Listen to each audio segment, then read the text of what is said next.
Alhamdulillah. Décembre kalo tile 21 kosɛbɛ san 2000 ani 21 ani 1 an b'a la fo ka barikada. tabarikala Abdou Ramjalachu dɔgɔkun minnu forila fo kana bila ni dɔgɔkun daminɛ la kosɛbɛ kibaruya fila tɛ jamana kɔnɔ Makɔrɔn ka Mali kɔnɔ nalibaliya siga t'a la ani sigikafɔba n'o fila bɔra la kunnafoni dɔwɛrɛ minnu bɛna olu ye misɛmaninw ye kosɛbɛ nka bɛɛ tɔnsi wulilen don fɛn min na cɛ ni muso maakɔrɔba ni denmisɛn o ye Makɔrɔn tun kan ka na Mali la an yɛrɛ an ye maaw ɲininka an ka kununko dɔnkibaru kɔnɔna la mun y'a bali ka na ɲininkali gɛlɛn ani sigikafɔ o bɛ taa fori nin kalo in tile 27 ka taa bila tile 30 o b'a kuncɛ pewu sigikafɔ hali an b'a a kɔnɔ ka d'a ka jamana den bɛɛ lajɛlen ka haminanko de don jurunako don hakilila sɛbɛnfura dɔ bɛ bolo sigikafɔ don an ka togoda dɔw la ani an ka duguba dɔw olu fana y'u ta kɛ Abdou an ka lasigiden so n'o y'a ka ambasadu ye an ka kɔnsulaw jamana tɔgɔ la nin bɛɛ lajɛlen y'a ka sigikafɔ kɛ i b'a dɔw de la k'a fɔ ko nin tun bɛ jamanadenw ni kan u b'a fɛ ka kuma yɔrɔ t'u bolo jamanako la n'a fɔra jamanako ka kɛ maa damadamanin de ka kuma jamana ka taa fɔ dɔrɔn conseil salle de conseil des ministres kɔnɔ nka ninnu y'a walakati Asimu ni Sogɛl ani gouvernement maa tɔw ka kuma di jama ma o de y'a kɛ cogo ye tiɲɛ tɛ siga t'a la bɛɛ k'i ta fɔ kɛnɛya ko lakana ko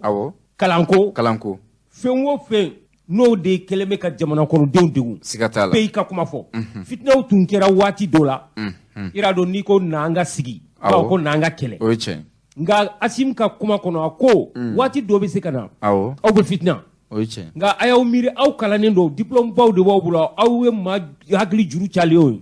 n b'aw deli jamana ko de don maa ko tɛ n'aw dimina a ye segin aw kɔ o ye tiɲɛ tiɲɛ tɛ o ye tiɲɛ sigikafɔ ka gafe dɔ bɛ bolo siga t'a la yɔrɔ jumɛn ni yɔrɔ jumɛn Ramjalachu joyila cercle kɔnɔna la olu ka sigikafɔ a baaraw kɔni kɛla i n'a fɔ i y'a datigɛ cogo min na araba tɛmɛlen sigikafɔ daminɛna an ka marabolo kɔnɔna la kominiw ni cerclew la a kun cɛra alamisa joyilakaw olu bɛnna min kan o ko min ye kalafili kɔɲɔw ye jɛkulu ka sigi min ye jɛkulu kɛrɛnkɛrɛnnen min bɛna kalafili kɔɲɔw labɛn o kɛra u ka laɲini fanba dɔ ye ale ni min y'an ka parti politique ye k'a ka ca kojugu olu b'a fɛ caman ka se ka bɔ a la parti politique a bɛrɛ ka bɛn ale ni nafolo min bɛ bɔ jamana waganiba kɔnɔ ka di parti politique ma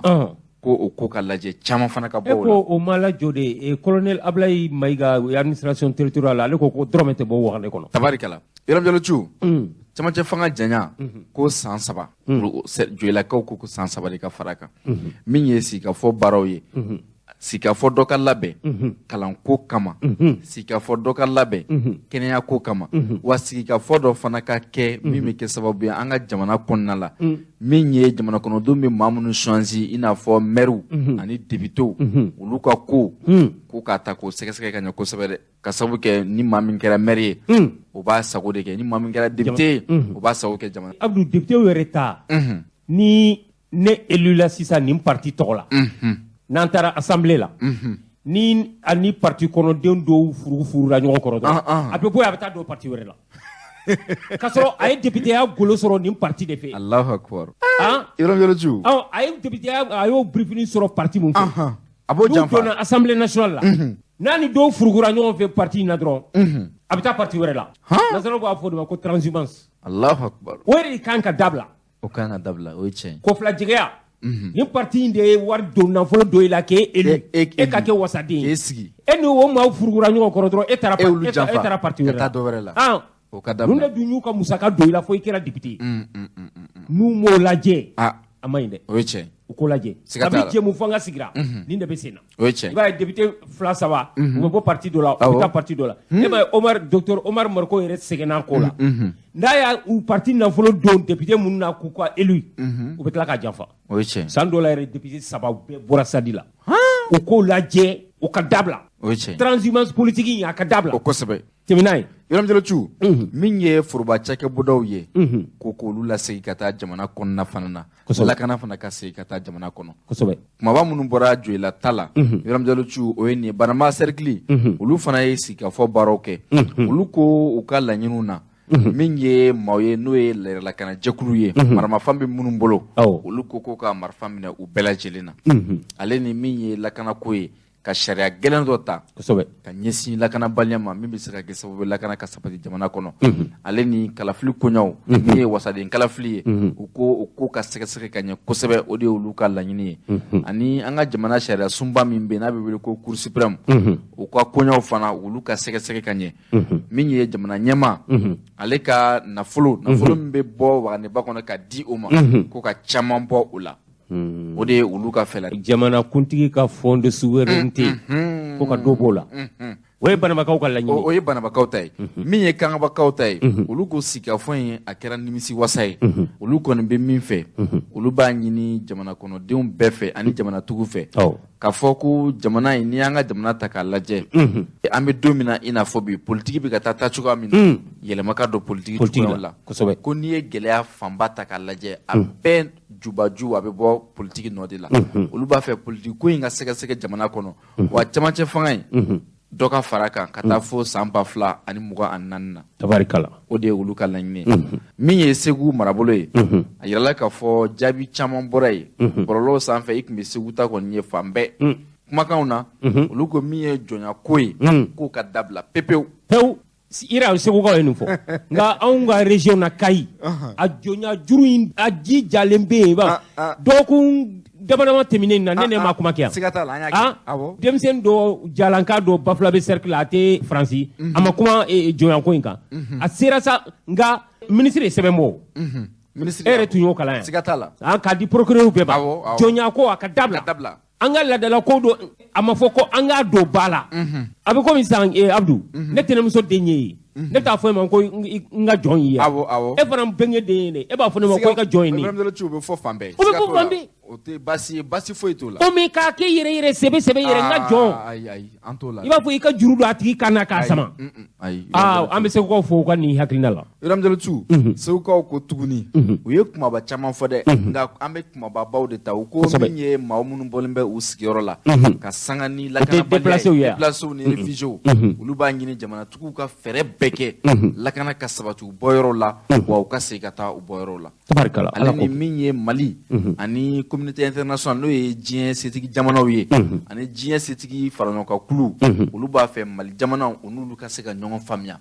furukufuruku ni fɛn minnu bɛ u ka se ka dabila ka sababu kɛ an bɛ don min na bi diɲɛ bɛ lahala min na an tɛ taa ka ɲɔgɔn to dɛ min ye bila cercle ye olu ka sigi ka fɔ la olu fana ye u da don min ye foroba cakɛbɔdaw olu ka se ka lasabati jamana fantan naani bɛɛ lajɛlen kɔnɔ o de ye olu ka laɲini fanba ye ale ni u y'a ɲini ko kalo 18 k'o de ka fara tamacɛ fanga kan u ko min ye kalafili kɔɲɔw ye an k'an jija kalafili ka se ka kɛ basigi kɔnɔ wa min ye kalafili sɛbɛnfuraw fana ye olu ka se ka sɛgɛsɛgɛ ka ɲɛ min ye kalanko fana ye foroba kalanso u y'a fɔ ka gɛlɛya dɛ u ko foroba kalanso olu b'a fɛ yɛlɛma ka don foroba kalanso baaraw la Ibrahim Jalotu ni an ka foroba kalanso ta ka lajɛ bi Ibrahim Jalotu a kɛra tigɛnancori ye dɛ ira dɔn madame le ministre ye taama dɔw boloda jamana faama n'o ye colonel Assimi a ma miliyari 5 bila ko ka ekɔlisow ko k'u ɲɛ yɛlɛma ne kɔni hakili b'a la Musa Tana Seguli nalen kura ministre de l'éducation y'a la n'a ye ekɔlisow changer wa fo ka taa fanga bin ɲinan y'a san 31 wala san 32 ekɔliso tɔw ma changer peinture ma k'a la Musa Tan kɔni na ruralisation e yɛrɛ y'o kɛ yiriw turula i y'a faamu nka tɔl ninnu zone b'a bɛɛ la madame bɔra tuma min ka taa lancement kɛ Ɲarela ekɔliso la i y'a dɔn a dɔgɔkun yɛrɛ kɔnɔ ne yɛrɛ taara Amdalayi groupe scolaire la Sori Jakite ne taara sɔrɔ sagaw bɛ ka mara kilasi dɔ kɔnɔ pigeons ni sɛw bɛ yɔrɔ dɔ la kolongalanw ni kolonw bɛ yɔrɔ dɔ la wari in kɔni dira nka madame yɛrɛ ka fɔ la école a ma se ka bɛɛ labɔ damadama de taara Bamakɔ k'olu dilan ka pantalo bila dɔw kɔnɔ ka dɔw peinture ka ko ɲɛnamaw kɛ dɔw la nka dɔɔni o tɛ tɔtɔ ko la tiɲɛ tɛ Mali foroba école an ka tiɲɛ fɔ Abdou a tiɲɛna o ye tiɲɛ foroba kalanso kɔni foroba kalanso tiɲɛna Ibrahim Jalotu a tɛ se ka fɔ ka sa foroba kalanso tiɲɛna anw bɛ kalan kɛ foroba kalansow de la nka bibi publiki ayi maa si tɛ fɛ i den ka taa ye maa si t'a fɛ i den ka taa ye ni se tɛ e min ye i b'a kɛ cogo di har ni sete munu yan ku bi tanu de nya har nu be juru de taw tana privé iba do min ye public al nasoro idin kalankelay ka sangani grevu ani kala yɛrɛ cobo cabani a bɛ kɛ sababu la den yɛrɛ a bɛ fago a dɔw yɛrɛ bɛ kɛ yɔrɔmjɔlicu ni tanni ka segi bɛ kɛ kuma bɛɛ kalan tɛ kɛ dɔw yɛrɛ bɛ sira jugu ta i bɛ denmisɛnnin dɔw ye u bɛ bɔ u bɛ taa si walima u bɛ taa tilew kunfɛ a caman bɛ sɔrɔ ne fɛ parce que kalan tɛ kɛ foroba kalanso contrôle tɛ yen tiɲɛ yɛrɛ la k'a fɔ an bɛna kalandenw contrôler jɔn nana jɔn ma na ni heure in na jɔn kun bɛ yen jɔn kun tɛ yen ni heure in na bi na yɔrɔmjɔlicu o ka ca privé de kunna don heure bɔ heure masaw bɛɛ ka téléphone numéro bɛ yen ni karisa mana dɔrɔn weleli bɛ kɛ so an ma karisa yɛrɛ mun de b'a la bɛɛ sɛgɛsɛgɛlen don nka forobata i taara i b'i yɛrɛ ye i ma taa i b'i yɛrɛ ye u ye fɛn dɔw daminɛ i b'u to kalan na sisan maître bɛ ka kalan k'u kun dɔw b'a ka saki da kɛrɛ la ka taa ko ekɔliden dɔw ko maître b'a fɔ ko i b'i yɛrɛ ye ne kɔni bɛ n ka sara ta o ye ko ye o tɛ ko ye n ko ekɔli karamɔgɔ de kan ka ekɔliden ka a mara Ibrahimjɔlicu adamaden n'i ma mara i kɛ man di fɛn ye o Abdou kabiri gosili yɛrɛ bɔra ekɔli la banna Alpha Omar non Alpha Omar ko n y'o de fɔ Alpha de ekɔli karamɔgɔ ekɔli karamɔgɔ tɔ ekɔli karamɔgɔ tɔ ekɔli karamɔgɔ den dugukolo tun ye ekɔli karamɔgɔ de siga t'a la Alpha yɛrɛ ye ekɔli karamɔgɔ ye Alpha muso yɛrɛ ka ye ekɔliso dɔ tɔgɔ dalen don a la lycée dugukolo konare Alpha de nana ni nouvelle école fondamentale ye ne ka Mali ekɔliso ka ekɔli ko ka tiɲɛ ka siga sen tabara kan Alpha de an ka armée fana tiɲɛ ka taa nɛgɛw feere mɔgɔw ma ko guerre tɛ kɛ tuguni a ye ɲuman dɔ kɛ tiɲɛ dɔn a ye ɲuman caman kɛ nka n'i ye min kɛ n'a ma ɲɛ o bɛ fɔ dɛ k'an ka armement k'olu tigɛ k'u jeni k'u fili ka tila ka ekɔli ko k'a tereke i ekɔli karamɔgɔ tɔ a kɔni ye ɲuman dɔw kɛ ka d'a ka maison du âge ala ni Alpha nka a ye basima ko kɛ dɛ dugu min na ni dugudenw ma kalan o dugu tɛ dugu ye dɛ hali tubabu ka ɲɛnama k'a fɔ anw ka terminalisiw minnu bɛ terminal la minnu bɛ université yɛrɛ la minnu bɛ université la ma deli k'a fɔ yan ko cɛkɔrɔba balimamuso den i bɛ ka balimamuso den ko tonton ko un moto Ibrahimjɔlicu ala ka hakili ɲuman d'a ma Ibrahimjɔlicu min ye Guna marabolo ye olu fana ka kɔrɔfɔw la u ko an bɛ don min na i n'a fɔ bi olu b'a fɛ min ye kɛlɛkɛdagaw ye u ka caya jamana kɔnɔ wa min ye kɛlɛkɛcɛw fana ye u ka o caman u ka ta ka caya kosɛbɛ o de bɛ se ka kɛ sababu ye ko lakana bɛ kosɛbɛ n'u b'o kɛ Gundamukaw ka nin ne bɛ a sɛmɛntiya n'u bɛ cɛ ta kɛ a ka kɛ mɔgɔ kɛnɛw ye kosɛbɛ nanbara kana k'a la wari di kana k'a la sɔrɔsiya t'o ye sɔrɔsiya i ka kɛnɛ i ka jan i ka bon i ka kɛnɛ i farikolo la i bɛ taa 50,000 ni 60,000 ko o ka bɔ a la an kɔni b'a dɔn cɛmancɛ fanga in na o t'a la nka fanga dɔw tɛmɛna n'i ma 50,000 di i tɛ taa gendarmerie la n'i ma 60,000 di i tɛ taa garde nationale la n'i ma 100,000 di i tɛ taa polisi la jamana bɛ se ka to tan n'an ma wari di an tɛ taa ka taa jamana lakana fo wari de ka di banabagatɔ bɛ se ka wari di o bɛ taa ka sɔrɔ a man kɛnɛ formation na yɛrɛ a dɔw bɛ sa ala ka hakili ɲuman d'a ma Ibrahimjɔlicu min ye Koro marabolo ye olu ka sigi ka fɔ baaraw la Ibrahimjɔlicu min kɛlen bɛ sababu ye da bɛ Koro marabolo maaw ye sunɔgɔ t'o ye n'o ye lakanabaliya ye u ma deli ka commissariat ka kisɛ kɛ ka commissariat bɛ kɛ yen ten i hakili b'a la o kɛra a cayalenba ye kalo kelen Ibrahimjɔlicu olu ko min ye lakana ye adamadenw n'u bolokɔnɔfɛnw u ka u jija u ka se ka lasabati wa min ye olu ka Koro bɔndo ka se Jungani ani Jinanguru ni Yoro ma ko o sira in u ka u jija cogo bɛɛ lajɛlen na ka sira in dilan Ibrahimjɔlicu parce que a fɔra sigi ka fɔ la min b'i fɛ e hakilina ye min ye i b'o de fɔ dun ka fa ka se ka sabati sumanko la u y'u da don o fana na ale ni maa minnu bɛ yen ni olu ye école maîtrise kalan kɛ ni u bɔra dɔrɔn ko ka u ta foroba cakɛbɔdaw baaraw la minnu bɛ bɔ IFM ninnu na Koro marabolo maaw ko olu bɛ o de ɲini ka ɲɛsin jamanatigiw ma min ye Kajole ye n'o ye Sikaso marabolo sigida dɔ ye olu ka sigikafɔ baaraw la u ko an bɛ don min na i n'a fɔ bi olu b'a fɛ jamana ka fɔ jamana ka to ten k'a bila bajanbilaya la u ka se ka dabila min ye foroba cakɛbɔdaw fana ye olu b'a ɲini jamanatigiw fɛ u ka se ka hakili t'u la k'u dɛmɛ u ka baaraw kɛcogoya ɲuman na olu bɛ min ɲini fana min y'an ka lakana tigilamɔgɔw ye fɛn fɛn bɛ se ka kɛ sababu ye lakana tigilamɔgɔw ka baara ka se ka kɛ k'a kolo gɛlɛya u ka se ka jamana kɔnɔdenw n'u bolokɔnɔfɛnw kisi olu b'a ɲini jamanatigiw fɛ u ka u jija k'o di finitigilakaw ma u ka baaraw ka nɔgɔya u bolo Kajolo kɔfɛ min ye Kayi fana ye olu fana ka sigi ka fɔ kɛra Kayi marabolo min bɛ tali kɛ Bafula bɛ Sajola Kiniba awru kifa olu fana bɛɛ ka sigi fo ka se yelimani ma olu bɛɛ u da don an ba fila bɛ kaw an ka mɔgɔw da kan ka se ko dɔ ma an ka pɔn ka pɔn Ibrahima Diallo tigiw sira ko b'a la sira ko b'a la sira minnu bɛ yen n'u ma ɲi u k'u jija ka se ka sira ninnu labɛn nka olu fana da magara parti politigiw ka ko la dɛ u ko parti politigiw sariya min bɛ kɛ sababu ye k'u sigi o sɛbɛnfura in u k'a sɛgɛsɛgɛ ka ɲɛ sariya kana di bɛɛ ma bɛɛ ka parti politique créer dɛ Ibrahima Diallo tigiw parti politique dɔw bɛ yen a bɛɛ faralen ɲɔgɔn kan mɔgɔ kelen mɔgɔ fila n bɛ k'o de f'i ɲɛna ne y'o fɔ e ɲɛna ko parti politique dɔw bɛ yen n'u kulel'u ka salon kɔnɔ hali u nimɔgɔmuso t'u laminɛ mɔgɔ de bɛ voté kɛ parti 219 a bɛ 30 bɔ bi a bɛ 230 Allahu akbar parti de don wa kayikaw u y'o hakilina min fɔ Ibrahima Diallo tigiw ne yɛrɛ bɛ na hakilina in fɛ nka olu ko ka parti politique Ibrahima Diallo tigiw k'a bɛɛ dɔgɔya ka na a dan 5 ma banna Ibrahima Diallo tigiw o ma nɔgɔ dɛ ayi Abdou 230 kɔ Abdou n bɛna fɛn dɔ f'i ɲɛna i b'a dɔn Mali tiɲɛli sababu bɔra don min parti politique cayalen 26 mars sɔgɔma 26 mars 91 sɔgɔmada fɛ ala y'a kɛ maa dɔw tun fagara anw taara morgue la ala ka hinɛ Musa Tarawele la Musa Tarawele ni mɔgɔ cɛ u taara n'o su ye morgue la anw taara ka taa o lajɛ an bɔra yen ka na bourse du travail la sɔrɔsiw ko CTSP mɔgɔw maa 25 civil mɔgɔ 15 sɔrɔsi mɔgɔ 10 ATT n'a ka jama CTSP k'u k'a fɔ mouvement démocratique mɔgɔw ye bourse du travail la ko ka t'u sɔrɔ maison du peuple la ala ka hinɛ professeur Malamine na ale de y'i to jɔlen balcon sanfɛ UNTM ka yɔrɔ bourse du travail la k'o tɛ kɛ ko k'a fɔ sɔrɔsiw ye k'u ka na fanga fɛgɛyalen de don k'u ka taa u sɔrɔ yen k'u tɛ taa k'u ATT ninnu ka da bourse du travail la donc u nana bourse du travail la communiquéw kalanna aw ka an ka ministre muso ye Dedew cɛ ale de ye communiqué numéro 1 ninnu kalan fo ka n'a bila numéro 5 la n hakili la colonel Bebel san'a ka kɛ général ye Sulemani Sidibe n'u b'a fɔ a ma ko Bebel ko multipartisme intégral professeur de philo dɔ tun bɛ ne kɛrɛfɛ Mayiga a ko Mali tiɲɛna k'u tun kan ka dan 4 partis o kɛra le 26 mars sɔgɔmada fɛ vers 9h à la bourse du travail ko multipartisme intégral ko bɛɛ bɛ se ka parti créer mɔgɔ ko bɛɛ bɛ se ka parti créer Mayiga ko ne ma ko Mali tiɲɛna kabiri 26 mars sɔgɔma o wallahi a kɛra ten parti ye joli sisan 230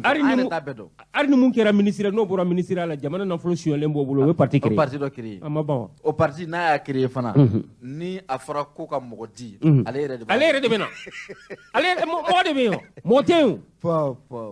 ale yɛrɛ de b'a tɔgɔ di ale de bɛ taa a ka CV di Allahu akbar Abdou ala ka hakili ɲuman da Ibrahima Diallo tigiw sigikafɔ ninnu na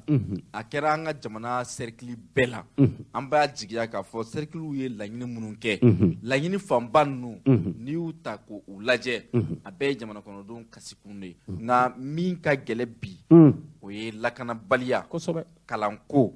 kɛnɛyako ani dunkafa ko an bɛ se ka min dɔw kan ka dafa 5 la Ibrahima Diallo tigiw o ye carte ɲinako ye Ibrahima Diallo tigiw maa min kɛra sababu ye ka carte ɲinako in sigi Mali kunna n'o ye Amadu Tumani Ture ala ka hinɛ la Ibrahima Diallo tigiw i ye min fɔ adamaden ka fɛn bɛɛ tɛ ɲɛ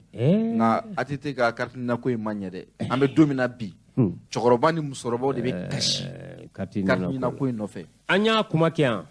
i yɛrɛ dɔn o fana tɛ kalo 1 bɔ u ma escroc ninnu minɛ ka taa n'u ye kasobonba la maa tan ni kɔ 50,000 30,000 60,000 k'o minɛ mɔgɔw la Korofina carte ɲina i b'a dɔn wari in bɛ minɛ fɛn min nɔfɛ o ye fiche individuelle papier gɛmani min na i tɔgɔ ni jamu sinon Nina tɛ bɔla tuguni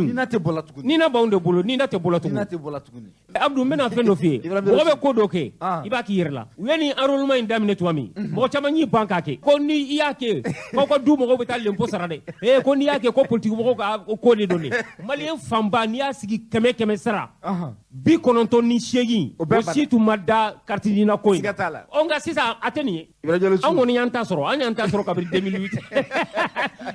anw ma siran maaw siranna de ko ni i taara ko n'u taara i photo ta ka t'i fɛngɛ machine na ko l'impôt k'i tɛgɛ k'a la k'i tɛgɛ d'a la u y'a la gosi bɛɛ y'i ban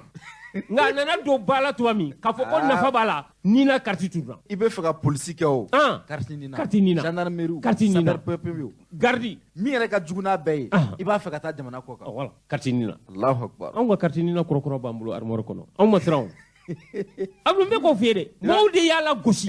ko n'i taara o ka t'i photo ta i ka t'i bolo da mana la ko i bɛ l'impôt sara u y'a kuma caya Bamakɔ ne ko n k'aw y'aw sigi anw taara an ta kɛ an ka carte b'an bolo fiche t'anw bolo dɛ carte ni na kɔrɔkɔrɔ de bɛ anw bolo siga t'a la Ramjalachu kuma bɛ ten sa kuma an ta b'an bolo an b'a fɔ jamanatigiw ye u ka sabali u ka wuli k'u jɔ premier ministre k'i jɔ a yɛrɛ y'a kuma fɔ siga t'a la a y'a kuma fɔ k'u bɛna fɛɛrɛ dɔ ɲini min kɛ sababu ye jamana kɔnɔdenw ka se k'a sɔrɔ nɔgɔya la donc u ka o fɛɛrɛ ninnu labɛn k'a fɔ ko a bɛɛ bɛ kɛ yɔrɔ kelen Korofina dɔrɔn Mali bɛɛ ta bɛna kɛ yɔrɔ kelen na u ka dabila subahana mansinw bɛ yen ko de nana ni falsification ninnu ni suyaliw ni fɛnw mɔgɔ 10 m'a dɔn mɔgɔ 13 mɔgɔ 10 tɛ nin ye kaso la olu de tun bɛ taa mɔgɔw la jɔ cɛkɔrɔbaw bɛ taa kabiri ni fajiri jiginna dɔw tɛ hali daraka dun mɔgɔ sɛgɛnna Korofina koyi k'a kɛ yɔrɔ kelen Abdou jamana in e ma visite technique ye yan mobile visite technique yɔrɔ kelen an ye fɛn o fɛn ye maaw la ni a nana Mali kɔnɔ yan degun bɛ k'a la visite technique yɔrɔ kelen dɔw bɛ taa kabiri 4h30 dɔw bɛ taa 5h30 dɔw bɛ taa 6h n'i bɛ taa visite technique kɛ i ka mobile la i bɛ baara bɛɛ de bila journée perdue 20 millions d'habitants Mali visite technique mɔgɔ yɔrɔ kelen ni kɔni bɛ t'i ka mobile visite technique la i bɛ jɛ journée kɔ dɛ un grand pays comme le Mali ma million mugan b'o f'i ye dɛ Ibrahim Jalachu tɛ kunnafoni ɲuman ye jamana yɛrɛ yarɔ n'an ma nin fɔ maaw ka nin mɛn k'a dɔn visite technique yɔrɔ kelen non nin ye kumasuru ye yarɔ nin ye kumasuru ye jamana ma 21e siècle la bi subahana mansin bɛ fan bɛɛ nɔgɔyara n'a fɔra an bɛ wala u tun ka kelen kɛ ba kɔfɛ ka kelen kɛ yan ka kelen kɛ commune 1 na ka kelen kɛ commune 4 la mais kelen ni fajiri jiginna n'i ma wuli ni alimami ma wuli ɲɔgɔn fɛ i ka mobili a tɛ visiter wa yen fana n'i sera yen i b'a fɔ ko siratutigɛ de don wa i ka taa ni wari ye dɛ Allahu Akbar e ma jamana ye Mali kura in na f'an ka nin bɛɛ de ko k'a jɛ refondation nin bɛɛ de don nin bɛɛ kan ka yɛlɛma ka don a la jamana kɔnɔdenw ka se ka lafiya n'a fɔra i ye jamana kɔnɔden i ka papier jamana papier o sɔrɔli ka gɛlɛ e ma an ka carte d'identité compte ira o ye san 3 de ye san 3 hari norvégiens bɛna Mali carte d'identité ta anw de ka pièce bɛ komi marabagatiga Afrique kɔnɔ an ka passeport an ka carte d'identité a bɛ mɔgɔw bolo hari nina in fichier bɛ anglais dɔw bolo u b'a fɔ k'u bɔra Mali la yan de hali u tɛ se bamanankan na jamana la bilala a kɛra wo ye laissez aller Abdou ala ka hakili ɲuman d'a ma ko aw kana tiɲɛ fɔ jamanatigi ye n'aw ma na nafa tɛ nkalon na tun n'aw ma na ne k'aw kana ka tiɲɛ fɔ malidenw ye n k'aw kana ko k'aw kana tiɲɛ k'a fɔ jamanadenw ye n'an ma na ko aw kana tiɲɛ fɔ jamanatigi ye n'aw ma na n'aw ma na nafa tɛ nkalon na tun n'aw ma na Abdou Ibrahim Jalachu Mali fɛn min bɛ an kun kan an b'a ta ni ala ye nka ni ala sɔnna inshallah Mali bɛ bɔ dɛ Mali bɛ diya buye m'a fɔ ɲɔrɔ ko Mali bɛ diya Sirifukɛ y'a fɔ Seku Lasana Kane m'a fɔ ko Mali bɛ diya k'an k'an sigi ko Mali bɛ diya ko Mali bɛ diya siga t'a la ala ni olu yɛrɛ barika Mali bɛ diya siga t'a la tiɲɛ tɛ awɔ a fɔra ko nin dɔgɔkun daminɛna ko Goodluck Jonathan k'a bɛ sira la ko kan Abdou a laban na aw bɛ so d'a ma yan an ka denfa aw ka denfa siga t'a la cɛmancɛ f'an ka denfa pugula t'ale de kun la siga t'a la k'a k'an kana an hakili la araba siga t'a la inshallah k'a bɛna kuma ɲɔgɔnya la tuguni an bɛ Alahu Taala deli ala ka don n'a ɲuman ye amin ka sigi ka fɔ ka dusukun kɔ u bɛn ɲɔgɔn ma tiɲɛ tɛ siga t'a la ka dusukun bɛn ɲɔgɔn ma Mali kuma min bɛ fɔ n'o y'an faso ye mɔgɔ y'a bɔ ala k'a bɔ mɔgɔ m'a bɔ ala k'a bɔ ala k'u bɛn kan kelen ma nin waati in na Abdou an ka arme belebeleba bɛ se ka kɛ mun ye o dun ye silamɛ ta de ye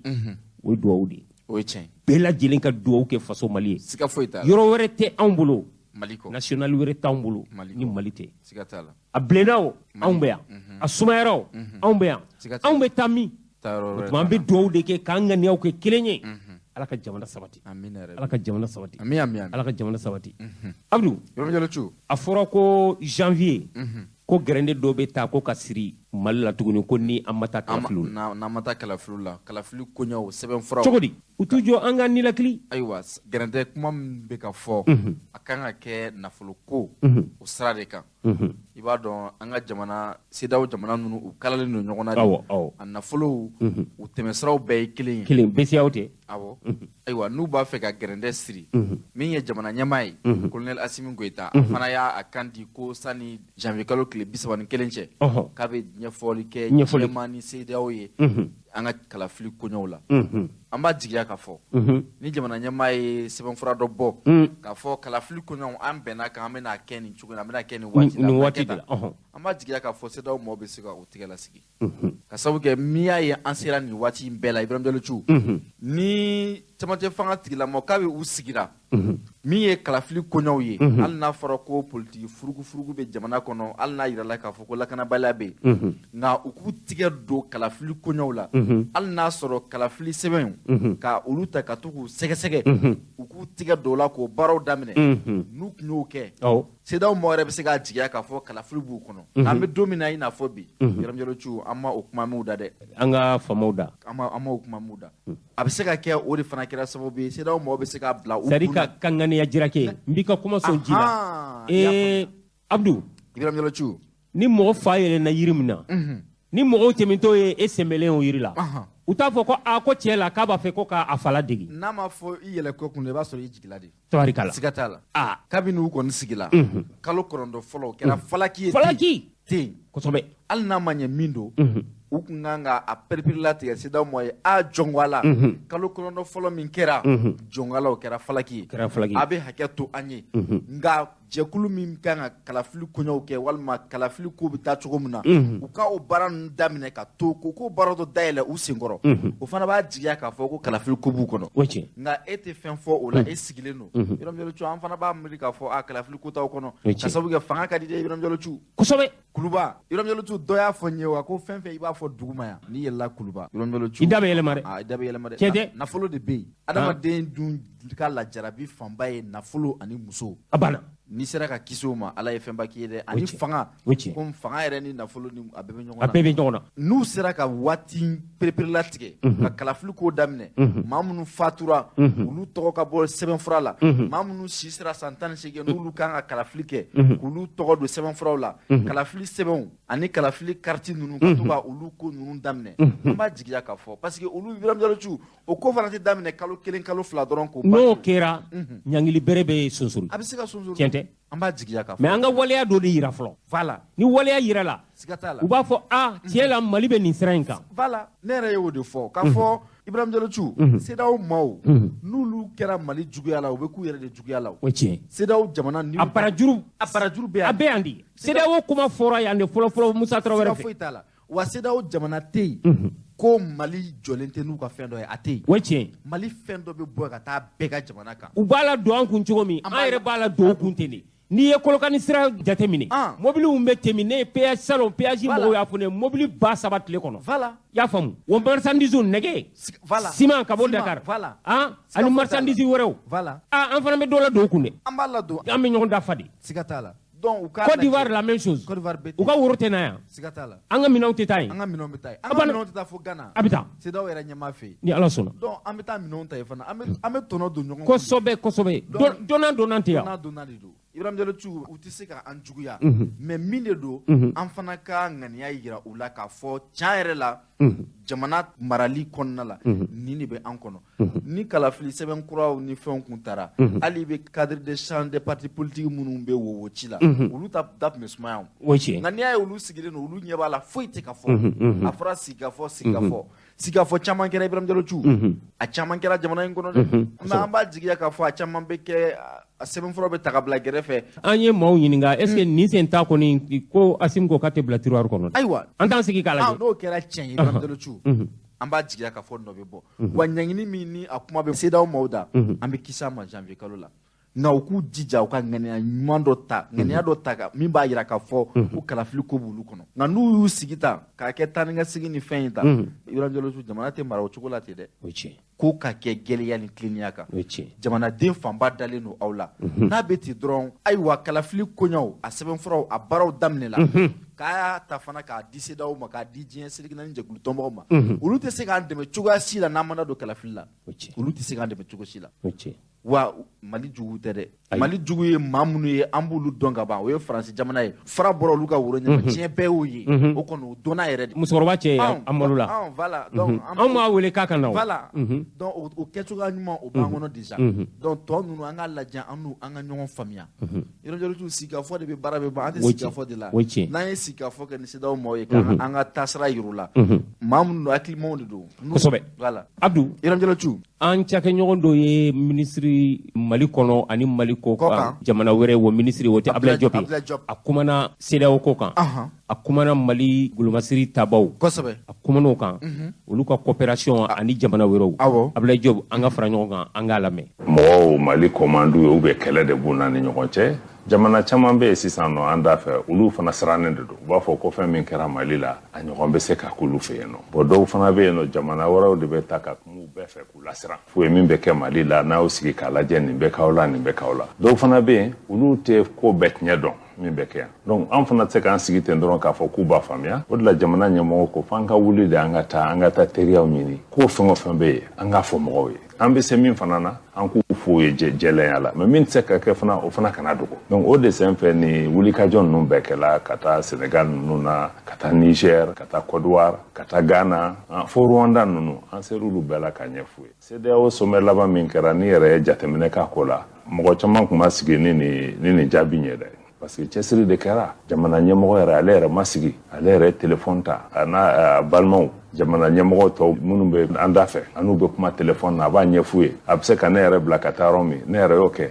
députéw fana bɛ se min na olu y'u kɛ hali an ka jamanadenw malien de l'extérieur minnu bɛ jamana minnu na o y'a fɔ mɔgɔw ye bon aw bɛ fɛ ka min kɛ tiɲɛ don Mali bɛ gɛlɛya kɔnɔ Mali talonna an b'a ɲini ka wuli ka bɔ a kɔnɔ mais ni min kɔlɔsi i bɛ na ni solution min ye o bɛ sɔn ka problème lajuguya parce que n'i y'a lajɛ sisan k'a fɔ dɔrɔn k'i ye sanction bin mɔgɔw kan bon n'i ye sanction kɛ hali sanction kɔfɛ f'aw ka kuma de parce que Mali bɛ gɛlɛya min na a ka bon an y'a fɔ sécurité problème b'a la problème politique b'a la sɔrɔ sira gɛlɛyaw donc fɛn caman de fara-faralen bɛ ɲɔgɔn kan donc ni min kɔlɔsi n'i nana sisan k'a fɔ k'e bɛna sanction de bin maliyɛnw kan c'est vrai que sanction fɔlɔ taara ko gouvernement ɲɛmɔgɔw ni fɛnw kana voyager bon o bɛɛ yɛrɛ bɛ se ka faamuya mais anw ka hakilinata ye de an ko sanction man kan ka da maliyɛnw kan min bɛ malidenw sɛgɛn n'a bɛ fɔ o ma ko sanction économique ko k'an ka frontières datugu ka banku datugu normalement tɛ donc an ye ɲɛfɔli kɛ mɔgɔw ye k'a f'u ye fana k'a fɔ ko ka fanga lasegin so ka kalafili kɛ o kɔnɔ ko président ma ban o ma jamanadenw ma ban o ma mais an ko de sanni an ka se yen nɔ an ka jamana bɛ gɛlɛya min kɔnɔ an tɛ se ka wuli ten dɔrɔn k'a fɔ k'an taara élection kɛ parce que n'i ye hakili jagabɔ kɔ 2018 la crise min an binna a kɔnɔ fo nana ni fanga yɛlɛma ye a bɔra parce que élection de kɛra mɔgɔw ma diya n'a ye o de jaabi kɛra nin ye an ko donc n'an girinna ten dɔrɔn k'a fɔ aw ko aw ye délai min di a ka k'o la a bɛ se ka kɛ mais n'an y'a kɛ an bɛ tila ka bin a problème kelen kɔnɔ an ko bon san'an ka se jamana gɛlɛya ka bon tellement que crise min bɛ yen an ko fɔ k'a to maliyɛnw yɛrɛ ka sigi olu ka sigi ka fɔ kɛ u k'a lajɛ sɔrɔ sirako de don wa lakanani sira de don wa problème bɛn ni kelenya o problème ba minnu bɛ jamana kɔnɔ ka corruption wari suɲɛ ni fɛn ninnu k'olu kɛlɛ fo maliyɛnw de ka sigi ka fɔ kɛ u k'u hakili kɛ kelen ye u ka bɛn o kan n'u bɛnn'o kan u b'a lajɛ sisan nɔ transition tɔ bɛ taa bolo jumɛn fɛ pour que u ka bɛn o kan n'a bɛ fɔ ko assise nationale de la refondation dɔw de ko k'u tɛ se k'o kɔnɔ ko f'an ka na ni calendrier sisan an ko non hali n'a nana ni calendrier sisan a bɛ kɛ problème ye parce que fo jamanadenw an ka bɛn fɛn kan k'a lajɛ min bɛ se ka kɛ sinon bon gouvernement sigilen bɛ gouvernement bɛ se ka fɛn dɔ sɛbɛn hali bi k'a di mais n'a fɛn dira a ko tɛ laban mais hakili la u y'a faamuya k'a fɔ an ka tɔ maliyɛnw ka kuma n'u bɛnna min na u ka segin a ma parce que pourquoi o importanen don parce que an ye min ɲɛfɔ mɔgɔw ye n'i ye san 8 jate jamana bɛ dingɛ kɔnɔ et maliyɛnw yɛrɛ olu ka hakilinata ye chaque fois n'an ye solution fɛn o fɛn ta communauté internationale de nana ka solution dɔw imposer olu kɛra olu ma jaabi sɔrɔ maliyɛnw ko sisan nɔ a ye jɔ fana anw fana k'an da don a la an ka bɛn fɛn dɔ la hali n'o fɛn ma sira sɔrɔ o ye maliyɛnw yɛrɛ ka responsabilité parce que an b'a dɔn an yɛrɛ de ye nin fɛɛrɛ tigɛ mais a fɛɛrɛ ma sira sɔrɔ donc an b'o de sira kan sisan nɔ maliyɛn bɛɛ cɛsirilen bɛ hali gouvernement yɛrɛ fɛn dɔ bɛ gouvernement tɛ se k'a kɛ bi a kelen f'a k'a lajɛ parce que mɔgɔw de bɛ k'a fɔ population de wulilen don k'a fɔ nin tɛ se ka kɛ nin tɛ se ka kɛ a y'a ye fɛn min kɛra Niger da fɛ yan nɔ Burkina fan fɛ o b'a yira k'a fɔ jamanadenw u diminen don fɛn caman kan donc ni min kɔlɔsi kɛlɛ bɛ anw ka nord la n'a fɔra Bamako ni jamana fan wɛrɛw mɔgɔw wulila ka jigin olu kɔnɔ ko nin bɛ kɛ tan o t'an ka laɲini ye donc a y'a muɲu aw ka jɔ maliyɛnw ka kuma n'u kumana n'u nana n'an bɛnna min kan o de bɛ kɛ base ye sisan nɔ an bɛ taa CEDEAO fan fɛ k'a fɔ ko maliyɛnw kumana u bɛnna nin de kan transition tɔ bɛ taa nin bolo sira fɛ CEDEAO bɛ se k'a fɔ n sɔnna n ma sɔn mais an bɛ sigi k'a fɔ k'o kɔnɔ donc an b'o de sira kan sisan an hakili la faamuyali bɛ ka na dɔɔni mais a ko tɛ se ka kɛ ni force ye dɛ sanction fana o ta solution ye kumana fɛn ka élection ko kan mais an b'a ye k'a fɔ problème wɛrɛw bɛ yen nɔ mɔgɔ wɛrɛw bɛ ka kuma kan tel que Union européenne ka taa se fo Amérique lanfɛnw ma olu b'a k'a fɔ ko Wagner ko hali ni y'a sɔrɔ k'a fɔ i y'a ko jɛya bɛɛ k'a fɔ Wagner ko in filɛ nin a kɛ kun ye sababu ye cogo min na ka se ka Mali nege bɔ diɲɛ mɔgɔw la cogo min na u ka se k'u sago sɔrɔ Mali la mais i bɛ se ka mun de sɔrɔ bi k'a fɔ maliyɛnw ye Wagner ko in na cogo min na a bɛ se ka jɛya bɛɛ lajɛlen ye Wagner ko ni i y'a dɔn gouvernement yɛrɛ anw yɛrɛ y'a mɛn journaux de kɔnɔ an y'a mɛn a daminɛ na an ko bon nin kɔni nin tɛ kuma sɛbɛ journal n'a fɔra aw yɛrɛ journaliste ye n'a fɔra aw bɛ fɛn o fɛn fɔ don o don f'anw ka na an kali ka siɲɛ la an ko mɔgɔw ma bon ni preuve b'aw bolo aw bɛ na n'a ye mais preuve ma se ka na Francis ministre des affaires étrangères ne n'o sigi k'a fɔ kɛ Jean-Yves Le Drian an ka ministre de la défense Sadio Camara o ni madame Parly n'o ye Francis ministre de la défense o n'o fana kumana u fila bɛɛ yɛrɛ kɔnɔ ko aw ye min fɔ an ye vraiment an yɛrɛ y'a dɔn ko fɛn ma kɛ nin ko la mais a hakilinata b'aw la an ko n'a fɔra sisan nɔ ko jamanaw an bɛ ɲɔgɔn ka sira tagama k'a fɔ de ko min ŋaniya ye min ye est ce que anw yɛrɛ b'a dɔn min ye aw fana ŋaniya ye hali n'an b'a dɔn est ce que an wulila ka se aw ma k'a fɔ ko nin de y'aw ŋaniya ye donc jamanaw tɛ se ka taa o kan n'aw ko ko kɛra aw bɛ na n'a ye aw yɛrɛ ko k'a ma kɛ mais n'i y'a lajɛ fɛn min bɛ nin kɔfɛ parce que mɔgɔw wulilen bɛ ka taa ka kuma caya yɔrɔw la k'a fɔ ko bon Mali ni Russie de man kan ka baara kɛ ɲɔgɔn fɛ en fait o de b'a ko kɔfɛ mercenaire ko dɔrɔn tɛ quoi donc an y'a yira k'a fɔ Mali ni Russie baara min bɛ ka k'an ni ɲɔgɔn cɛ o ma daminɛ bi parce que n'i y'a jateminɛ depuis Modibo Keita ninnu ka wagati Mali bɛ sigi don minnu na an ka yɛrɛma hɔrɔnya kɔfɛ n'a bɛ fɔ min ma ko ex-Union soviétique olu de nana Mali dɛmɛ o y'a sɔrɔ mɔgɔ si tɛ o bɛɛ taara k'an bila l'école karamɔgɔ tɛ yen dɔgɔtɔrɔ tɛ yen fosi tɛ yen sɔrɔsi tɛ yen donc olu de y'an dɛmɛ ka se ka Mali kɛ a kɛra min ye bon o kɔfɛ Union soviétique binna Russie nana mais Russie fana ni Union soviétique tɛ kelen ye parce que Union soviétique tun bɛ se ka dɛmɛ minnu kɛ Russie fana tɛ se k'o fanga tɛ Russie la mais Russie n'u bɛ baara kɛ parce que an mago bɛ kɛlɛkɛminɛnw dɔw la o kɛlɛkɛminɛnw b'olu bolo olu b'a di an ma u tɛ problème k'a la aw yɛrɛ y'a ko san n'an ye avion dɔ san Airbus bolo o avion de hali kɛlɛkɛ avion tɛ a bɛ mɔgɔw de ta o avion sanna u y'o bloqué hali sini an yɛrɛ ma se k'a faamuya kumaw bɛ sen na u ko k'a ɲɛnabɔra nin kɛra depuis août an sigilen bɛ o ma na mais an ko an teri américains ni tubabu ninnu ma an ko mais n'a fɔra ko an ka jamana an bɛ guerre de la an ni terroristes de bɛ ɲɔgɔn na an ni terroristes minnu bɛ ɲɔgɔn na olu c'est des terroristes les plus violents minnu ka jugu ka fagali ka jugu ni diɲɛ terroriste bɛɛ ye Al-Qaïda b'o la État islamique b'o la aw hakili la an bɛ se k'olu kɛlɛ ni bere de ye wa pour que an ka se k'u kɛlɛ f'an ka kɛlɛkɛminɛnw de sɔrɔ mais n'anw ka kɛlɛkɛminɛn k'u lielen bɛ nin avion de la mais sisan tun b'a sɔrɔ Mali ko kuma banna donc an bɛ taa kɛlɛkɛminɛn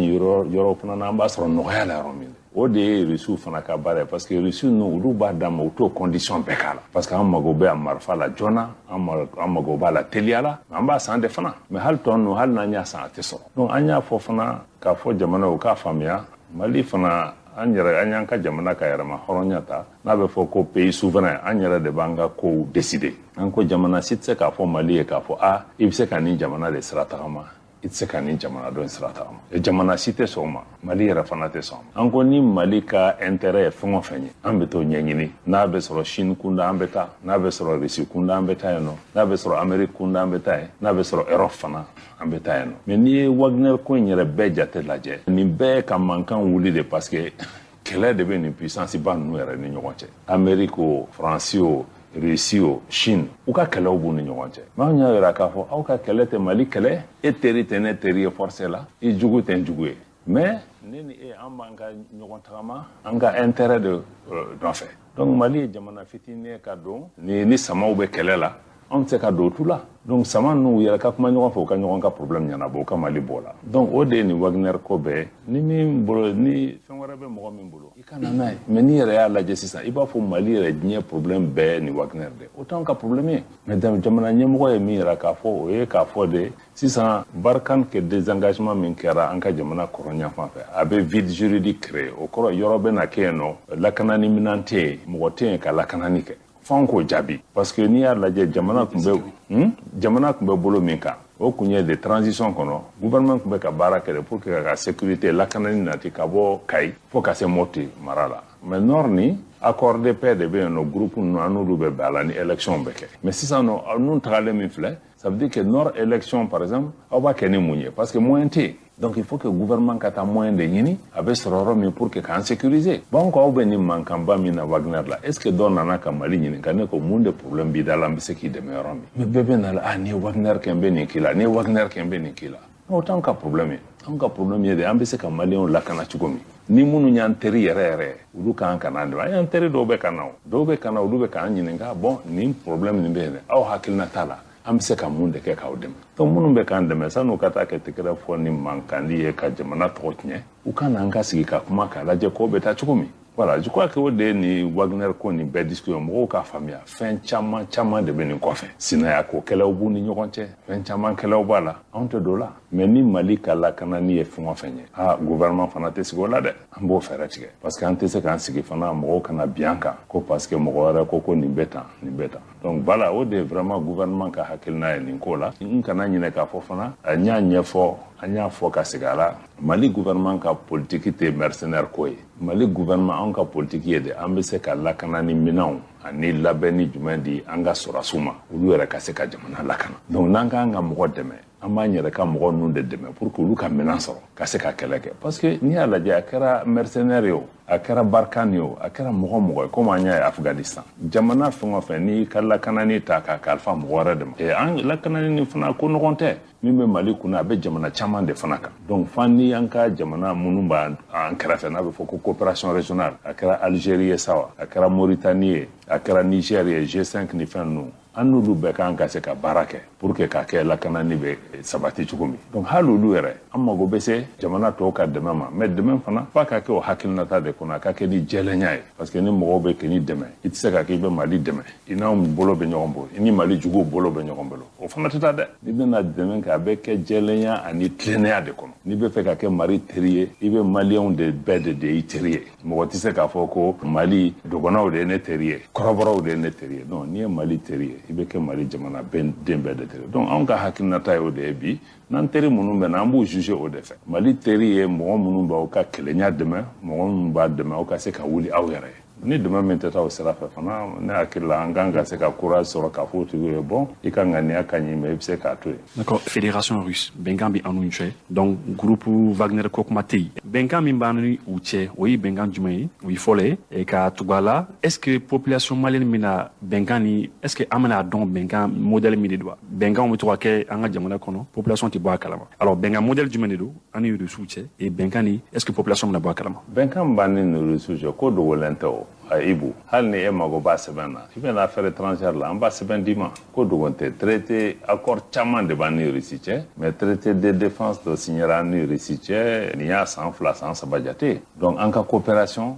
bɛ k'o de kɔnɔ ko dogolenw tɛ a fɛn fɛn o fɛn b'o kɔnɔ acquisition d'équipement b'a la armement kɛlɛkɛminɛnw olu bɛ d'an ma cogo min avion an bɛ fɛn minnu san olu bɛ san fɛn cogoya minnu na u bɛ assistance technique di parce que ni e ye avion san sisan e tɛ se ka wuli ten dɔrɔn k'i bɛ avion boli f'i ka mɔgɔw de bila pilote bila olu bɛ taa former et n'olu fana nana mɔgɔw de bɛ n'olu dɛmɛ avion bɛ laboli cogo min n'i ye marifa de san marifa bɛ utiliser cogo min o mɔgɔ ninnu de bɛ na f'olu k'aw dɛmɛ entraînement na combat aguerrissement ni fɛn ninnu bɛ kɛ cogo min donc baara bɛ kɛla o de kɔnɔ ko dogolen tɛ. donc a bɛnkan sugu man ka tɛmɛ assemblée fɛ a bɛnkan bɛɛ bɛ tɛmɛ assemblée fɛ parce que traité fɛn o fɛn bɛ yen nɔ parce que ne yɛrɛ ministre des affaires étrangères accord international fɛn o fɛn bɛ yen n'a bɛ toucher jamana ka souveraineté la f'a ka tɛmɛ ni assemblée a bɛ bɔ jamana ka journal officiel la donc ko dogolen accord secret a ko la. donc ça veut dire que nin bɛnkan fana an ye min kɛ ni Russie ye a fana tɛmɛna assemblée fɛ ka ban. absolument. d'accord donc o tɛmɛ Russie ka ministre des affaires étrangères kun ɲɔgɔn fɛ monsieur Lavrov a ye kuma ta a ye kuma dɔ fɔ o ma tɛmɛ an kan a ko ko monsieur Diop ministre des affaires étrangères du Mali k'a bɔra Mali la ka na Russie la yen nɔ ko i compte rendu k'a ye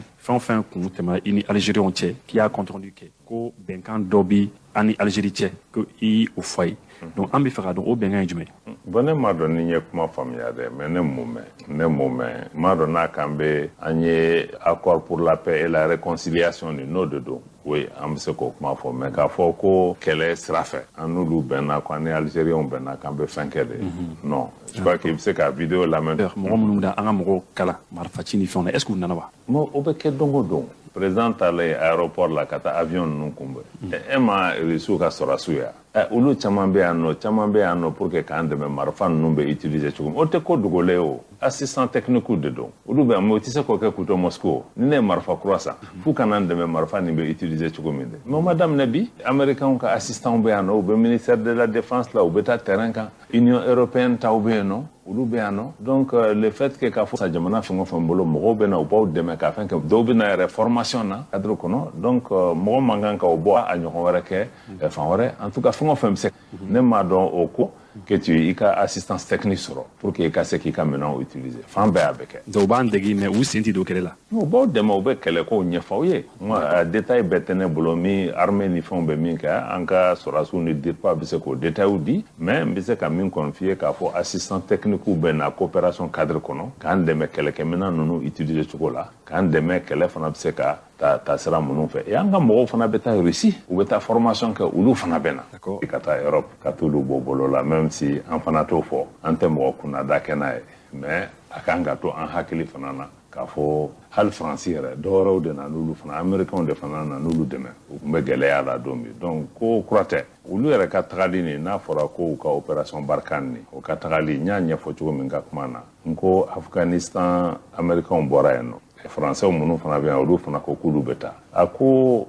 mangan ka bal mola mais agela na naromi ako chunadi parce que ni fin nous na beke abela bende c'est vrai que sans que den jogo sana ko ka ka kuma ku besena ka foka ko bena mais ka foko afora ko abeke ni ndoma sena ko kuma fo mais événement nous ko fede anyae u grina ka telia ka fodron kulu beta ni jamana lajɛ ni jamana fɛn o fɛn na ni dɛmɛ don dɔ la u bɛ taa o tɛ problème ye wa mais a ko tɛ se ka kɛ giribi de parce que hali e ka so ni gardien b'i ka da la ni bɛ fɛ k'u falen f'i k'a lajɛ de jɔn bɛ taa jɔn bɛ na n b'a dilan cogo di ni n bɛ sɔrɔsi ninnu bila est ce que n bɛ société gardien la donc labɛnw de bɛ k'a la surtout que n'a bɛ kɛ yɔrɔ la terroristes de b'a yɔrɔ la yɔrɔ gɛlɛnmanw de don a ko lakanani ka gɛlɛn donc i tɛ wuli tɛ dɔrɔn tilegan fɛ k'a fɔ dɔrɔn ne y'a décidé n bɛ taa an k'u ma donc f'a ka kɛ de façon responsable aw ni anw ka sigi de ka kuma parce que olu nana accord de bɛ anw n'olu cɛ en matière de défense donc accord de défense ni o de kuma kan ka fɔ o de kɔnɔ k'a fɔ bon an bɛ fɛ ka taa nin don masina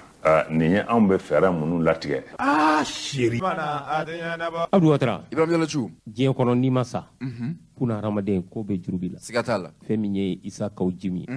lajarabi mun y'a sɔrɔ awɔ n'a taara kaso la maa camanba jɛkulu camanba de wulila bɛrɛbɛrɛ tɔnw caman b'o la siga t'a la ka a juguruma don don k'a dɛmɛ dɔw taara fɔ kasobon na ka taa a lajɛ nka a fana bɔra u b'a fɔ ko bonya bɛ mande bonyamasegin bɛ mande o fɔra siga t'o la a fana y'a ka taama bere ta maa bɛ i teriw dɔn n'i bɛ degun de la o ye tiɲɛ minnu taara lajɛ minnu y'a ka ko jɔrɔ k'a hami minnu taara kibaru carisow la ka taa ka kuma fɔ yaasa a ka se ka bila a fana bɔra a y'a ka taama bere ta a y'i ɲɛsin olu ma ka taa bonyalasegin k'u ye Isa Kaw Jimi a taara parti politique caman ka daga la ka t'u fo o ye tiɲɛ aw ni ce aw ni baraji aw ye mun kɛ n ye ala kana bɔn kɔnɔ kuma caman fɛn min ye CODEM siège ye n'o ye Pulo Amion Gindo Pulo o ka daga la ani u ye jɛkulu mun sigi ni CODEM b'o kɔnɔ ni yelen kura b'o kɔnɔ parti caman wɛrɛ b'o kɔnɔ siga t'a la dɔgɔtin furancɛ in kɔnɔna na an ser'u ka daga la ɲɔgɔn kunbɛn in tun ye mun ye ka ɲɔgɔn fo ka barika da ɲɔgɔn ye siga t'a la an ye mɔgɔ fɔlɔ mun ka kumakan lamɛn o ye Amion Gindo Pulo an tɛ fara ɲɔgɔn kan an k'a lamɛn siga t'a la effectivement an ye kunnaja sɔrɔ bi ka ACRT faso ka wele bisimila an ka siège la yan jigiya kura tɔgɔ la taama kun fɔlɔ ye partiw ni ɲɔgɔn cɛ o b'a la parti kura de don donc ka taama ka taa bɔ parti tɔw la pour que ka ɲɔgɔn dɔn pour que ka se ka lajɛ cogo mun na bolow bɛ se ka di ɲɔgɔn ma pour que ka sini lajɛ ɲɔgɔn fɛ o ye taama senkɔrɔw ye partiw ni ɲɔgɔn cɛ mais dɔw tun b'a kan bolofara tun bɛ bita in kan ka da kan waati dɔw la ACRT faso ka wele président a ye gɛlɛya sɔrɔ jamana in kɔnɔ a ma dogo bɛɛ la o gɛlɛya in kɔnɔna na an ye réunion kɛ yan jigiya kura tɔgɔ la ka communiqué kɛ ka an kan bila a ma k'an ka dɛmɛ ɲɛsin a ma k'a fɔ a ye fana k'a fɔ k'an bɛ n'a ye donc a nana bi gɛlɛya kɔfɛ ka na o waleɲuman dɔn kɛ jigiya kura mɔgɔw ye sabanan o ye jumɛn ye o ye jamana ko ye jamana bɛ yɔrɔ min na bi a bɛ gɛlɛya mun kɔnɔ ɲɛdimi don kɔnɔdimi tɛ an bɛ bɔ a kɔnɔ cogo di kɔnɔna gɛlɛyaw ani kɔkan gɛlɛyaw an bɛ bɔ a kɔnɔ cogo di an bɛ se ka bolo di ɲɔgɔn ma pour que an bɛ se ka a don jamana kɔrɔ ka se ka bɔ nin gɛlɛya in kɔnɔ don nataw la donc hakili jagabɔw de daminɛna an ni ɲɔgɔn cɛ ni ala sɔnna ma a bɛna continuer kalata kuma fɔra non kalata kuma ma fɔ k'a fɔ ko an bɛ kalata labɛn an yɛrɛ dama ni ɲɔgɔn cɛ o tɛ mais hakiliman bɛɛ b'a dɔn k'olu kun tɛmɛla ye fuga ye n'i y'a mɛn k'a fɔ ko an ka bɔ transition kɔnɔ hɛrɛ la ça veut dire que élection de kɛra ka ɲɛmaa kuraw sigi a waati la bien entendu o de ye an ka laɲini ye an ka laɲini ye ma deli ka b'o la kumakanw ka bato k'ale kanw ka bato an ma don kumana ka taa élection ko kan o sira fɛ mais an bɛɛ b'a dɔn k'a fɔ ko élection kɔni de kan ka transition laban transition bɔko ɲuman o kɔrɔ ye k'a fɔ ko élection ɲuman labɛnni transition laban na donc wajibi don an ka kuma b'o kan mais k'a fɔ ko an bɛna élection ko kuma de kɛ an ni ɲɔgɔn cɛ o kuma tɛ mais an bɛ bɔ transition in kɔnɔ cogo min na c'est à dire an b'o kumaw de la ala sago aw bonya b'a la merci bien ko k'aw kana tiɲɛ k'a fɔ jamanadenw ye n'an mana ko aw kana tiɲɛ fɔ jamanatigi ye n'aw mana n'aw mana nafa tɛ nkalon na tun n'aw mana o bɔlen ko yen an ye kuma di kumatigi yɛrɛ ma mun taara barikada la ka taa maaw fo n'o ye Isakaw Jimi ACRT de tɛ yan ACRT ɲɛma tɛ faso ka wele Isakaw Jimi a ye fɛn min fɔ an ka fara ɲɔgɔn kan an ka o lamɛn. Cu an b'i fo ka radio Nieta lamɛnnikɛla bɛɛ fo ka maliyɛn bɛɛ fo yan'an k'o kuma fɔ an bɛ dugawu kɛ an ka jamana bɛ gɛlɛya la ala ka na ni basigi ni lafiya ye an ka wolomasiri tabɔ ani civil fɛn o fɛn bɛ ka sa jamana ko la ala ka hin'u la minnu joginna ala ka kɛnɛya da n'u ma kɛrɛnkɛrɛnna jamana yɔrɔ min n'a fɔ Mopti jamana Bayangara région na fagali jugu minnu kɛra an b'a kɔn an bɛ ala deli ala k'an kisi a ɲɔgɔn ma an na kun ye fɛn min ye politiki baaraw don parce que wagati dɔ kɛra an y'a fɔ adamaden tɛ taa k'i da kan da ni ala ye fɛn o fɛn latigɛ o tɛ taa k'o dan an delila k'o fɔ an bɛ segin o kan lajarabiw de don kaso man jugu nka i bɛ ala deli ala kana kɛ fɛn ye min ye lebu ye nabi ɲumanw taara kaso la ni politiki don minnu b'aw ni politiki baara cɛ u ye jamanaw mara ka tɛmɛ olu ye kaso kɛ a caman donc an ye o kaso la politiki taga min kɛ o gɛlɛya sen fɛ kulu caman ɲɛ yira k'a fɔ bin kɛra an kan jigiya kura olu y'o kulu dɔ ye n'o ɲɛmɔgɔ ye Useni Amion Gindo ni mɔgɔ caman dɔ polo n'ale kodɛm fana ɲɛmɔgɔ ye ani fana min ye CDR ye n'o ye Rasbach ka kulu ye fo ka taa se Morema n'o ye Mɛ Tapo ye ani cadre des partis politiques ani parrainants ani parti wɛrɛw ani maaba caman bɛ jamana in kɔnɔ minnu y'u ka solidarité an y'a wajibi an yɛrɛ kan an bɛna se o bɛɛ ma n'an bɔra an bɛ taa parrainant fana ɲɛmɔgɔyaso la bon ka taa bonyamasegin kɛ u ye o jija ni o jɔyɔrɔ min kɛ k'an nafasa donc ala y'a kɛ an ko jamana bɛ lahala min na bi anw ye parti politique ye an ye o ɲɛmɔgɔ ye an wulila ka se u ma kuma fila tɛ dɛ kuma fila tɛ kuma kelen sera bonyalasegin kɔfɛ kuma filanan ye min ye o ye an y'a ɲini u fɛ an nana an b'a fɛ ka an ka fara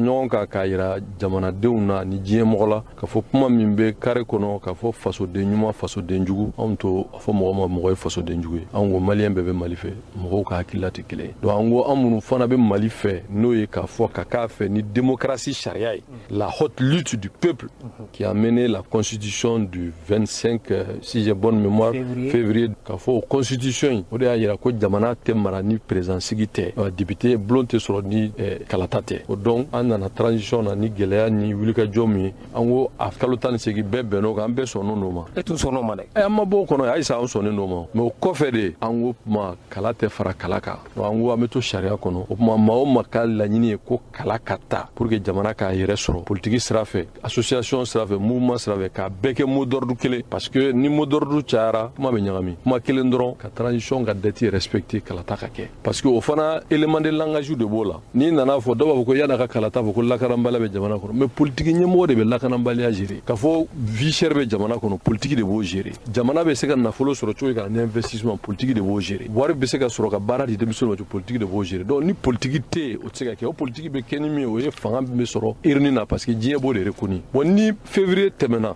fɛn tɛ a min bɛ se ka kuma jamana tɔgɔ la il faut qu'on se dise la vérité cogo di mais charte de y'a fɔ la constitution et la charte ko kalo 18 il y a président de transition il y a les institutions de transition kalo 18 bon u b'a fɛ ka min kɛ ka samara don a ɲɛjugu kan o tɛ ɲɛ o k'a fɔ ko mɔgɔw sigira k'u bɛnna fɛn dɔ kan mɔgɔw tɛ se ka bɛn dɔwɛrɛ kan ni kalata tɛ o parce que kalata sariya ye min ye hali n'i ye président de la république ye ni mɔgɔ 51 de ye kalata ye 40 kɔ mana ta dɔ in ɲɛ a bɛ to sariya kɔnɔ fo san 5 ka dafa bon ni mɔgɔ ma kalata e ma kɛ député ye e ma kɛ président parce que mɔgɔw tɛ président ni chef de transition mɔgɔ président de la république dit président chef de l'état chef suprême o de bɛ constitution kɔnɔ o de bɛ kuma jamana bɛɛ tɔgɔ la bon n'o tɛ n'a donna lahala kɛrɛ a bɛ bɛnkan de ye bon bɛnkan tɛ se ka kɛ sariya kura ye o a b'a fɔ de carte d'identité dir'i ma ko san 3 e n'a kura bɛ ka valise kɔnɔ i ma deli k'a la bon mais ni san 3 tɛmɛna ni ye policiers y'u ye u b'a fɔ k'a date banna jamana bɛ mara ni date de ye diɲɛ bɛ mara ni date de ye. o mais fɔlɔ e tun dɔngɔ ye nin ye yan k'a fɔ ko élection bɛ se ka kɛ yɔrɔ jumɛn Mali kɔnɔ bi. c'est à dire que élection ko tɛ dɔwɛrɛ bɛnkan dɔrɔn de don sa Mali tɛ ka mara bi yan est ce que Mali bɛ jamana fan bɛɛ Mbea. Mais pourtant, on va faire 2 jours,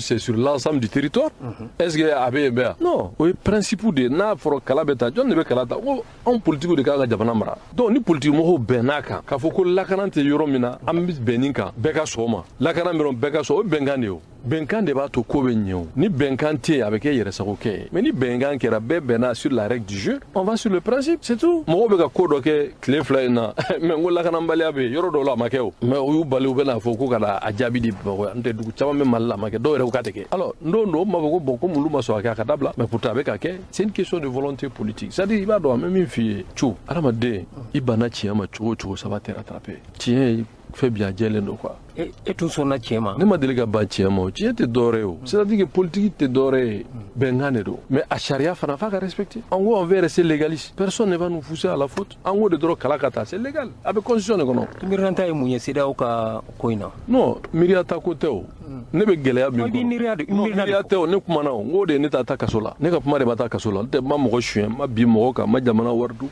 kuma de na ta kasola nyemi fa be bololoka donc je vais pas revenir sur ça on amba ke chiko di ça amba ke chiko di mais ne be nyinga dutiki bebe bo dongo do kata aka du balo nyina ba ke chiko ga be wili ki jore joni itoy ka so ki si ko ma ke chiko di anga so charia mandron c'est tout charia dron ne va ma do anga charia dron charia constitution la constitution n'est pas suspendue elle est en vigueur au fera ka so tiama sa ka tiefo jawra de sa be ake to aka kuy ke journaliste bara sa au kana ke do nya ke journaliste bara to jume bon o kan yere da o kana ta kuma la sema kambi tinya ka fo jamana de unya namana namana adena bo ko au kana tinya fo jamana tigiye naumana namana adena bo naumana na fatenga luna tu naumana namana adena bo ne ko kana ka tinya fo mali de unya ngwa kana namana adena bo Abdou Yaram Jaju feminye dutigi dembugo ye ani sigite ben e dutigi dembugo yi semfari Otma anga ministre nyama no ye shogel ko kala maygay atara segu ko atara ko flala feminye tungarangewu sigatala tungala tagalaw ulu togola dum abo atara kata o kene ko finfa bulen ko anga chikoroba nyuma no ye lasana kane am fa lasana kane asiro fana ka kene ka ye do ke mali sigata mali hamnan ko be segu kawla Ibrahim Jolochu kay kawla abe region abe bela jamana de nyuma bela jelen mali be yoro min sa fargan bala bana in jorobe mali de bela mali de nyuma bela jelen ma shogel tume kene kay kuma dirama ay fe min fo abo antolame anga mayreda nala sona mona min dora mali la malion la nala sona asimi goita na ka gouvernement ambe moni amba bo malion la nala sona dogoya miye mali soro la moloya miye mali soro dans la communauté internationale ambe ala deli na ka demi ambo dimi bo malion la do markara baraji beba ka importance do dans l'économie du Mali abe teme santanka ya fo fangantie baraji akorola abe sambi wolon la ndurubo réparation do kanga ke ala yo budget ke amena 3 milliards 500 millions avec Santambo. Ne bolé, il est contre indiqué conseil des ministres là. Président de la transition et instruction dit aux 3 milliards à ka disponible d'ici la fin de l'année. Parce que Baraji n'a pas mis balle c'est vous drone d'aider. Mali ben n'a pas de balle. Donc les 3 milliards 500 pour faire les réparations d'abord. Ministre des Finances, ministre de la Défense, ministre de la Sécurité en réunion d'eau. Car faut d'ici la fin de l'année sur instruction du président de la transition. Malien we bolé au don tara folu qui anga soldat souffle le ka fawi où nous devons être fiers de notre armée mi en soro ma doye armée jamfa o de ansenna mais antemno kumaka fisa amba feke jamana jo donc anga l'armée fen wo fe na be sika duma kanga duma hali ni nambe ko kele minon kanga duma condition de vie fana kanyi ambe barabina awere nye bala kalu dama kono ambe ka minki ntesiga beka oya be telela o do ne tara nga soda su kan kono umuso ko nema ko gelea do be uluka o do be ne sigina bamako yi gouvernement wili nkuma ko problème chama be kan kono mais jiko anse ka mais jiko la au foraging akanga la d'ici 1 mois sur les instructions du président de la transition après le compte rendu Mikai au foraging jorao be a telela ko e soda so jalendo boramna parce que nena visite là ne tara kankono yé engagement ta yé contrat rendu que président au forage jora aye minke gouvernement ka budget la 2020 ka voyage ni carburant ni fenu mi keni mi mbeleke ayu be tige aye 100 milliards de soroka économiser milliard keme o milliard keme milliard bi duru o dira armement milliard ta ka bo menaka fo kay iye gouverneur u beweli gelea baw be yoro mina jite yoro mina par exemple mabti région la yoro do be ku ye kolon ku ye posona de bla kolon la donc kolon kanga segi yoro do la pour que jamana donc ka sega jiso 10 milliards ka kolon se ka furasa ka ambulance sa c'est sûr que aka dogo ate malion do mais o ye nganya yire de pour que malion ka don ambe barami katla ka munde ke tuni awya ye gelea mi be jamana kono bi jamana bela bien bela corrison engrais coût 10 milliards il y a que 15 milliards président de la transition a kera 15 milliards ka Sénégal dem parce que Sénégal ni bobo maraw ni monikalaw ni jago kalaw de bambalu ni mabalu ni kongo bila il se ka ke horoye Sénégal de be malien balu donc ulu fana président ni silendo ou dem gouvernement ni silendo anga école ko aya ou salaire supplémentaire 2018 2019 2020 akuma sarawyew fu e grève limité da ne réunion ke odon ko solution kanga sorala nta do be ben chogumina obe do sarawye sisa a do be sara doni mais akanga sara président de institution mais obe gelia do no te bise ka nyingali ke pourquoi manga ma grève ke 2018 ma ke 2019 ma ke 2020 o ba ke sisa de mais obe ban ko fait parce que ba fait que malion fara nyonka donc ambe ko solution ni école karamoko la synergie ou faire instruction de la solution ka soruka kola les fonctionnaires des collectivités ou nous faire la solution ka soruka kola gelea be yoro la ambe ka solution ni ala doni o ka soro pour la première fois na ye fin wo fin ki ande ka budget do wari te bo jamana shila ka mali demi a yere be se ka mi maranga jamana kono on travaille c'est la première fois aye budget min la manan demi doni min bambolo anga se ka barke kanga horaya sigama ambo bara fana de donc o kuma nunu ne kan go fawede parce que nawbe mo min soutenu awere hakina be se ka bara do yirola mais fendo be autu fam fo ne ku fawewu o de kama ne be sigi obeka note abebe fo dondoni radio ni teleula mais ku be fo nyon fete en kele ka fo ku kumbuke ku ko ka don awe mo min soutenu awe do awke mo min yi u te bara were na ka barati hami were tula ni ka problème nyana bo o hami de ronde bula hali bana ba min be jamana kono sisa ko konra virus anyini awfe ma woma awtoka ka masudo ay masudo amba do aw islamio bi ala de be mo woni minala mais mo kan yere kolosh ni tara hôpital la amame ne rega balma do e konra virus so ye ma chama rugunda lenti banana ma chama ukumbu yere kolosh mais ala de yake situation de kera ulere ma koloshili ke banan yusoro machima siginai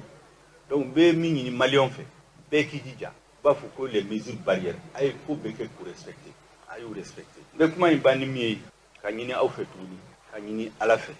ambe siraminka président de la transition premier ministre gouvernement de la transition ambe baramina ambe minfo ambe minke ambe mimiri ala ka beke ka sirata mimbe mali horaya na dambe ni mali ka kenea nuka here ka siguma hali ni ngania na namfe minto sirala kasi hada made bi sika fili ala doronde ala kansa maka nambla sira nyumanka ambo do be ni nawfe nala na ka soutien transition abetani ala de barka do transition fana kuke barka ka sisi ala amanga malion jamfa ka malion jamfo yemu transition na le chogomina ni mogo min nyinena oko yusika fili be hakili jigi doni kuma chayara membo fawe abe mu minute duru ndito ka fo communauté internationale transition bena jamanawla sira chaman fi jamanaw dola président de Bessa ni président Sara ka problème yemi ka élection ke ka président Kurasi o de ka problème ka bana yemi président Sara président Kurasi ni président Etieni ni président constitution violée ni transition nana ka président boy o ka constitution Kurasi ka président Kurasi o yu ka bana mais en fait bana duru de be malla o bana duru fu ke ka furake doni donc nawe jamana mi ka président Sara dron o ka bana yike mi ka président e constitution violée o bana flana ani min bana duru de be ala na nana comprimé kelen de duma ko comprimé k'u k'a ta kalo 10 segi ko comprimé kelen di banabaatɔ bɛɛ ma u se ka dɔ b'u la u se ka kɛnɛya o bana kelen bɛ min na u bɛ se ka kɛnɛya bana wɛrɛ bɛ min na ni bana kelen don a bɛ se ka furakɛ mais bana 5 bɛ mɔgɔ min na e bɛ jateminɛ kɛ bana jumɛn de b'a la e bɛ comprimé d'a ma ko e fana k'a min kalo 10 segi a banna ni kalo 10 segi banna ale ma furakɛ bana in juguyara e bɛna mun de fɔ minnu bɛ jamana ɲɛmɔgɔya la bana 5 min bɛ Mali la o ye mun ye n b'u fa u ye pour que u k'a faamu transition in bɛ jɛnya mun na mankanw de wulila jamana kɔnɔ le 5 juin 2020 o mankan in bɔra min élection de kɔfɛ mankan wulila mun de kɛra élection tɛmɛna députés dɔw bɛ yen ala yɛrɛ b'a dɔn jamanaden y'u élu mais dɔw bɛ yen ala de b'a dɔn jamanadenw m'u élu taara ɲagami cour constitutionnelle la jamanadenw bɛ mɔgɔ minnu élu k'u diyagoya k'u kɛ députés ye ka t'u fara jamanadenw ye min élu normalement i n'a fɔ n'i ye bɔrɔ ta n'i ye tigɛ k'a kɔnɔ ni tigɛ kelen man ɲi a bɛ se k'a tɔ bɛɛ tiɲɛ donc mɔgɔ minnu ma élu u taara galon ni namara kɛ k'u kɛ député ye olu de taara tiɲɛ bɛɛ bolo hali min élu la donc maliyɛnw den wulila k'a fɔ k'u tɛ sɔn o ma mɔgɔ min wulila k'a fɔ k'u ma sɔn fangatigi ye mun de kɛ ka force spéciale antiterroriste de ta k'a bila ka taa jamanadenw faga donc bana fɔlɔfɔlɔ min bɛ maliyɛnw la maliyɛnw ko k'olu bɛ jija k'a kɛ siɲɛ wɛrɛ mankan kana wuli élection kɔfɛ ŋanamu kana kara o ye bana kelen bana filanan ne m'a fɔ aw ye sisan ko mankan wulila u ye mɔgɔw bila ka taa mugu ci maliyɛndenw la k'u faga dɔw bɔra ka manifestation ka t'olu fana faga journaliste dɔw bɛ Mali la a y'a hakilina fɔ u y'a minɛ k'a torturer k'a lafa a tununa maa si t'a dɔn a bɛ yɔrɔ min na fo bi fo 2016 fanga bɛ se k'i sigi ka jamanadenw minɛ k'u faga k'u su dɔ yɔrɔ min ka di ye ni min ye mankan wuli i b'a faga n'a sera yɔrɔ dɔ la mɔgɔ si tɛ kuma tuguni jamana kɔnɔ donc an fana ko impunité zéro maa o maa n'i ye maliyɛnw faga i ɲɛɲini ɲɛ kan ka ɲini o la k'a dɔn o ye bana filanan min bɛ Mali la o tɛ jamana tɔ ninnu la en tout cas a kuma ma fɔ anw yɛrɛ b'a dɔn Mali ka gɛlɛya ye mun ye kɛlɛminɛnw ni fɛn de tɛ armée bolo an ka jamana binna 2012 président bɔra fanga la mun na sɔrdasiw murutira ko président tɛ se ka jamana mara en tant que chef suprême des armées k'a tɛ se tiɲɛ don galon don ne tɛ n da don kuma la mais min kɛra en tout cas président démissionnera o de kɛra maliyɛnw ye transition bɛ ban don min na an y'an lamɛn kosɛbɛ gouvernement de transition ye jateminɛ kɛ a ko pour que ka l'armée sago d'a ma il faut 400 milliards de francs CFA milliards 400 milliards 400 ni maa min bɛ a ɲɛdɔn milliard ye mun ye miliyɔn 1,000 o de ye milliard 1 o ɲɔgɔn 400 o de kun sɛbɛra Sanogo ni Jonkuna ninnu bɛ bɔ fanga la u y'a bila pour la loi d'orientation de programmation militaire fanga kura nana 2013 fɛ u ye dɔ fara kan k'a kɛ 1230 milliards k'a kɛ a siɲɛ 3 milliard 1,000 milliard 200 milliard 30 Mali ye o wari di députés bɛɛ votera hali opposition bɛɛ tɛgɛrɛ fo an nana mun ye sɔrdasiw bɛ faga u su tɛ se ka taa ka na k'u sutura u bɛ fosse commune de kɛ k'u bila kɔnɔ ka bɔgɔ b'u kan ko parce que avion tɛ yen min bɛ se ka su ninnu transporter u k'u furakɛ minɔgɔ bɛ sɔrdasiw minɛ u bɛ bɔ kan kɔnɔ ka taa yɔrɔ dɔ la ka taa kolon dɔ la ka taa ji ta terroriste bɛ kɔlɔsili kɛ waati dama dama don dɔ la u bɛ t'u minɛ kolon da la k'u faga ka bɔnbu bila u ka mobili la ka taa to kan kɔnɔ ka exploser ka n ka sɔrdasi t'u faga parce que ji t'u bolo n'o ɲɔgɔn na caman u ko k'u bɛ hélicoptère san hélicoptère 6 a fɔra maliyɛnw bɛɛ wari bɔra a laban hélicoptère 2 de nana a 4 wari taara min a ma fɔ mɔgɔ si ye a 2 fana min nana kalo dama dama kɔfɛ ayi a jɔ la parce que kɔrɔlen de don occasion de don k'a sɔrɔ u y'a san kura de ka prix la o kɛra maliyɛnw y'a ye wari bɔra ko avion 6 de bɛ san a laban avion 4 de nana avion 2 wari taara min mɔgɔ si t'a dɔn 4 min nana fana fɛn dɔ b'u jɛ camion de transport des troupes camion dɔ bɛ yen a sɔngɔ ye miliyɔn 40 a bɛ taa facturer miliyɔn 400 citerne dɔ bɛ yen a sɔngɔ ye miliyɔn 25 miliyɔn 23 a bɛ taa facturer miliyɔn 250 miliyɔn 300 n'o ɲɔgɔn na caman maliyɛn wulila k'a fɔ k'u tɛ sɔn ma maa damadamaw tɛ se k'i sigi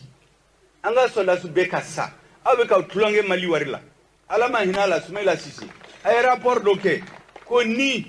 assemblée kan ka ɲɛɲini a la k'a dɔn mun de bɛ kɛ ni Mali wari ye u ye rapport in ta u y'a bila tiroir kɔnɔ u ma sɔn ka sɛgɛsɛgɛli o bɛɛ nana fara ɲɔgɔn kan o fana ye impunité don donc bana flana min be malla o yi impunité ka malion faga ka mali wari chouin ka foro foite bola malion ko kutte son fo nye ka nyinola o la lutte contre l'impunité et la corruption bana nani na mu ye min be malla aya do réforme be kon ka constitution yelema abe samugabo président konare kumba fika constitution yelema amake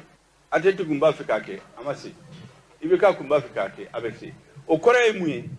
besoin de be mali kono ka yelema do sharia wala sambi saba yelema be sika do kola parce que président nanana abato akafa ngambe bandomina kwale bake na gele ababla abato do imbol donc encore gouvernement de transition de kanga de la chien kili anga kuma ba comme ça ni mina na fanga la chien vrai o te problème ya lebulu o bana nanai bana durna yimi ba fo mo ko accord pour la paix et la réconciliation ici du processus d'aller o te jamana shi la transition be jamana minula o problème nyon tout bolo donc o bana duru ne minu fo minu be malla ate jamana to nulaw mais o bena o be comprimer kelende dawma o comprimer au ba mi kalotani segi ni min kanera o kanyi ni min bana jugera o yaka problème ambena avoir après mais nous on ne peut pas accepter. Nous avons la responsabilité politique, morale, historique de défendre les intérêts supérieurs du peuple malien. Ils ont le patriotisme, l'âme, l'esprit verrouillé, chevillé aux intérêts supérieurs du peuple malien. Plan Tamboulou. Pourquoi encore il y a une transition de l'Ekaban. Malion de Benagnoye que les assises nationales de la refondation. Malion Banami Ben Malion de Bardo, Maweretado, Jamana Veretado, Jamana Verenyamotado, Eropitado, Sedauta, Mowereta, Malion de Buga Banadon. Donc, lui de Bena diagnostic, Kuka doctoro sa, Mimuga ordonnance Sebenka Douma, Fra Mim Kanga Douma Abadouma, ni assise Banambeto ordonnance de Gira. Communauté internationale. O de anga problème. Dobe wuli. Anga élection ke. Aye promesse ta. Ni afuye me ni élection ke ratu ni manga wuli la tu ni munde benaki. Non. Aye élection ke dron. Amba do mimbo o kofe o. Mimbe rido kofe anye balao. Anga green ka ke. Na kera dron. O ma kele ni bena wuli. Minu ya fo kulite son transition ka analyser. Bena wuli ko élection ngana mura manga wéré bu wuli jamana kono coup d'état wéré beke mali be tola an se ka tola sécurité la sécurité o de bana folo min be malla ma chaman be be ka fo angata élection la na wi jetminete ma sugu fladu do be hali ni élection ke sienta wuli ti présenter parce que parti tout bulu da de bulu a chaman be ba fukanga ta élection ou ma deli pour présenter candidature là ou be kuma fo mo wéré togola do be kanga ta élection ni élection organisée bi ou tu sais kata u kere ka dugula ka campagne ke o du ma ka campagne be ke télé dronde là o ma kelen be na wuli sini ka fo ko campagne manye ko wari élection chouera kulite son kamanga wéré wuli jamana kono au piège de flâner blaler anyen en temps c'est doit la de ante doit la Shogel Bolin Abdou. Yorgelo Chu. Anga chorba nyuma. An fa Lassana Kane. A yɛrɛ ma kɛnɛ sɔrɔ. A y'a ka cidenw bila ka taa. Bonya ni karama kɔnɔ. Ka taa premier ministre ka taa a lamɛn. U fana ye fɛn min fɔ Maliko la. U ye duwawu mun don. Mali jɔrɔ bɛ Lassana Kane la. A hami ba a la. Ala ka maa senuman de ye olu ye. Su ni tile u bɛ duwawu la jamana in ye. U fana a ka cidenw ye fɛn min fɔ kɛnɛ in kan. Maliko la yasa Mali ka se ka bɔ. A yɛrɛ u y'o kuma de lase. Ko Mali bɛ ja. An tɛ fara ɲɔgɔn kan an ka Seku Lassana Kane ka maaw an k'u fana lamɛn. Kosɛbɛ. Seku Lassana ko bonya in tɛ ale dɔrɔn ta ye. Bonya in ye Segu dɔnnikɛla bɛɛ ta ye. Dɔnni du o dɔnni du bɛ Segu kɔnɔ yan. Segu dɔnni du bɛɛ lajɛlen ka bonya de ye nin ye. Nka a ma ta cogo o cogo la. Jamana bɛ jɛ ka kokun ta k'a don dɔ bolo. O tuma na denmisɛn minnu bɛ Segu kɔnɔ yan u ye hakilila min ta ani jamana ɲɛmɔgɔ ka fara an ka premier ministre kan Seku Lassana ko ale ba aw kɔ bi a b'aw kɔ sini fo ka taa se don min ma. Wa maliden ɲuman bɛɛ lajɛlen n b'a aw kɔ k'a daminɛ ko in daminɛ fo ka taa se a foriko la an bɛ Ala deli a foricogo ɲuman Ala k'o di an ma. U ye hakilila min di kɛnɛ in kan ani premier ministre ani gouvernement ka fara jamana ɲɛmɔgɔ kan n'o ye colonel Hashimi Goïta ye o bɛ ka baara min kɛ jamana in kɔnɔ kɔnɔdimi tɛ ɲɛdimi don bɛɛ ɲɛ b'a la jamana tun bɛ lahala min na kunu hala ma mɛn dugudiso soko ani dugujɛjɛ jamana bɛ lahala min na kodɔnna bɛɛ ɲɛ b'a la hakilitigi bɛɛ ɲɛ b'a la o ye min fɔ kɛnɛ kan o de ka se k'anw yɛrɛ hakili lakuna an k'a don bɛ baara min na ka hali n'o ma kuma ɲɛ an bɛɛ lajɛlen ɲɛ b'a la jamana bɛ sen min kan a jɔli sen don jamanaden ɲuman bɛɛ lajɛlen bɛ haminaw ye jamanaden ɲuman bɛɛ lajɛlen bɛ dugawu kɛ aw ye jamanaden ɲuman bɛɛ lajɛlen bɛ miiri ni nin transition in ka ɲɛ de parce que jamana min a bɛ dingɛ min kɔnɔ parce que an ka se ka bɔ a kɔnɔ asilamɛw Mali sɛgɛnna dɛ min yɛrɛ kɛra Mali yɛrɛ fiɲɛ belebele ye faama bɔra k'o fɔ a ye san nkalon de ye ko datugu ni nkalon ye fanga sɔrɔ yɔrɔ yɔrɔ la a t'a ka gɛlɛn ɲɛ fo tiɲɛtigi ka na an b'a fɔ malidenw mɔgɔ tun bɛ tiɲɛtigi minnu na Ala y'u di an ma malidenw mɔgɔ tun bɛ faama ɲuman minnu na Ala y'u d'an ma malidenw mɛnna ka san janga ka Ala deli min na ko a kana Ala y'a d'an ma k'a sababu kɛ aw de ye n'o ye an ka président colonel Hashimi Goïta ka fara premier ministre kan an b'a fɔ k'a waleɲuman dɔn cɛkɔrɔba ka wele jaabi la Seko ka wele jaabi la Mali ka wele jaabi la an b'a fɔ nin kɛnɛ in ye Mali bɛɛ ka kɛnɛ ye o kumana Seku Lasana Kanɛ a ye jɛn di an ma an kana sen jɔ kɛnɛ in kan farikolo diya t'i la a tɛ kɛnɛ in kan nka anw dalen don a la bi yan mɔgɔw b'a la a ka ye cogo min na a tɛ ten nka anw dalen don a la a bi yan o kuma jamana jɛra ka bonya min di ale ma ale tun bɛ nin ko in na bi cɛ wa a bɛ nin na a b'aw ɲɛ n'aw taara ɲɛfɛ ale b'aw ɲɛ n'aw jɔra ale b'aw nɔfɛ maa dama a ye ŋaniya min ta ani jɔsen min b'aw bolo wa an dalen don a la Seku Lasana ko n k'a fɔ a ye ko Mali ti to nin bin nin ba ta in na a seginna ko k'a fɔ ko Mali ti to tan a seginna tuguni ko k'a fɔ ko an ti to nin cogo in na min bɛ ɲini bi kɛnɛ wililen kɔfɛ ko hakilitigiw ka t'o da u ka jamana lajɛ an ka miiri an ka kow taacogo lajɛ ko wa Ala bi fara an kan du foyi tɛ yen diɲɛ kɔnɔ du min bɔra nɔgɔ la fo dutigi de ka jɔ a jɔyɔrɔ la k'a ɲini du ka se ka bɔ nɔgɔ la ne tigi bɛ du la bi ne tigi bɛ jamana la bi Ala y'a koɲɛ ta k'a kalifa an ka président de ma n'o ye colonel Hashimi Goïta ka fara premier ministre kan n'o ye Sokali Kokala Mayiga ye a bɛ baara min na a yelen don a bɛ min na ji jukɔrɔ ka bon nin bɛɛ ye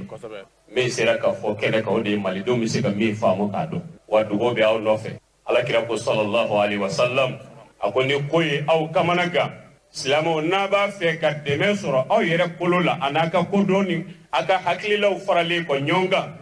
ko a ye jɛ a ka fara ɲɔgɔn kan a ka Ala wele k'o de ye silamɛ kɛ kɛlɛbamuru ye an filɛ o dugawudon de kɛnɛ kan cɛbaw dalen bɛ nin dugukolo de jukɔrɔ an sen b'a sanfɛ wa cɛbaw de bɛ sunɔgɔ nin dugu kelen kɔnɔ ka wuli Seko bɛ yen de don kunun wa bi Seko bɛ yen sini Seko bɛ yen ko kumadɔnnaw ye min fɔ kelen don ko n'a sinsinra yan i bɛ taa diɲɛ fa bɛɛ fɛ Ala bɛ sɔn a bɛ ɲɛ ka d'a kan cɛba minnu ye yan sigi ani cɛba minnu dalen b'a kɔrɔ ani minnu bɛ sunɔgɔ a kɔrɔ bi surtout kɛrɛnkɛrɛnnenya la an fa a n'a karamɔgɔ a n'an ka Seku n'o ye Seku Lasana Kanɛ ye premier ministre ka hakɛto ɲini fɛ an ka faama minnu bɛ yan ka hakɛto ɲini o bɛɛ fɛ ka sigi k'a yira aw la Seku Lasana tɔgɔ la Mali dɔnnikɛbaa bɛɛ tɔgɔ la Seko dɔnnikɛla bɛɛ lajɛlen tɔgɔ la u ka dugawu bɛ aw ye dugawu b'aw ye sufɛ dugawu b'a ye tile fɛ n'a hakili jiginna kuma o kuma na a dalen a ka so kɔnɔ baara daw la a k'a fɔ ko alhamdulilayi bari min bɛ fɔ Ala b'a minɛ kuma ti jɛnya ka cɛw fo ka musow fo ka denmisɛnw fo ka maakɔrɔw fo siniɲɛsigi n'o ye jeunefinw ye olu minnu sera ka fara ɲɔgɔn kan a cɛ a n'a musow la ka nin koba in labɛn ka segin ka aw wele ka baara bila o kɔsɔn ka n'a sen jɔ ka d'a kan ko jamana den bɛɛ lajɛlen hami de b'aw la olu minnu y'o ko labɛn an b'u fo k'o barikada k'o waleɲuman dɔn cɛkɔrɔba ye fɛn fɔ an ye n'an sera yan an k'an ka min fɔ ka fara ɲɔgɔn kan ka Ala wele n'a ye n'a fɔra k'a dafa ni tila kɛra a seginna ka fɛn fɔ n ye ko n ka n'o fɔ kɛnɛ kan n k'o fɔ n da jukɔrɔ jama ka sɔrɔ ka amina k'an ka wuli k'a to Ala ma Ala barika la a kira barika la Seko dɔnnikɛla bɛɛ lajɛlen tɔgɔ la ko ale Seku Lasana kelen tɛ dɛ Seko dɔnnikɛla bɛɛ lajɛlen tɔgɔ la a alimami bɛɛ tɔgɔ la a mori bɛɛ tɔgɔ la a kuntigi ɲɛmaa bɛɛ lajɛlen tɔgɔ la dugawu in bɛna don ka fara maliden ɲuman bɛɛ kan maa o maa y'a ɲini k'i bɛ nin fanga in de tiɲɛ ala ka don a ni cɛ maa o maa y'a ɲini k'i bɛ jamana in de di a juguw ma i bɛ boli ka taa yɔrɔ min na i n'olu yɛrɛ kana ɲa la k'i yɛrɛ k'a saraka i ko ala k'o kɛ asilamu a y'a fɔ amina Seku Lasana ko jamana in den maa o maa bɛ jamana in miiri k'a ka bɔ dingɛ kɔnɔ i bɛ jamana in kɔnɔ i bɛ jamana kɔ kan ale bɛ dugawu kɛ jamana in den ɲuman bɛɛ ye nin ye min ye nin ye nin tɛ anw jugu maa minnu b'a ɲini na k'u bɛ nin transition in tiɲɛ an bolo an b'a ɲini ala fɛ ala ka don an n'u cɛ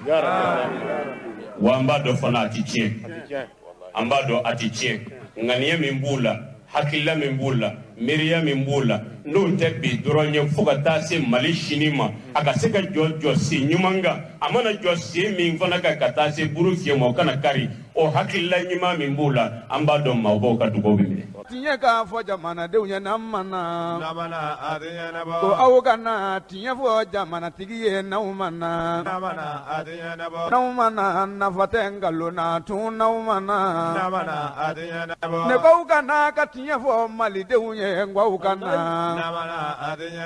Ibrahim Diallo Chu Abdou Watara aw b'a kalama k'a fɔ Orange ye service ye jamana in kɔnɔ min ni a jɔyɔrɔ ka bon téléphone ko bunakun na o sababuya la Orange monnaie o fana ye a ka bolofara dɔ ye min ni o bɛ wari tali ani wari bilali kofɔ walasa wari ka munumunu jamanadenw ni ɲɔgɔn cɛ maa minnu sigilen bɛ o baara kɛli kama an ka jamana in kɔnɔ ni a bɛ f'u ma ko grossistes ni détaillants ni o ye minnu b'a di clients ma sigidaw kɔnɔna na o grossistes olu farala ɲɔgɔn kan ka bɛn ni décembre kalo tile 21 sigi a kɛla defa kɔnɔna na an dala ACE 2000 la o y'a jira u ka kuma kɔnɔ k'a fɔ ko baarabila dɔ bolodalen don jɛkulu fɛ jɛkulu minnu b'a la k'a fɔ o ye olu ka baarakɛla dɔw ye an ko minnu ma ko minnu bɛ Orange monnaie kɛ ko o baara mun filɛ nin ye k'olu sen tɛna ye o grève in na ka da kan k'olu ni Orange olu bɛ baara ɲɔgɔnya min na ni o ye sɔngɔjigiba mun kɛra kɔsa in na nka dɔw de y'a jira k'a fɔ ko sɔngɔjigi mun kɛra ko olu ka sɔrɔta ko o dɔgɔyara kosɛbɛ ko sababuya la k'olu na to ka dɔɔni minɛ clients na u ka sɛgɛsara ye a kɛnɛ kan an ye fɛn minnu sɔrɔ u ka président ne o ye Mahamadu Keita ale fɛ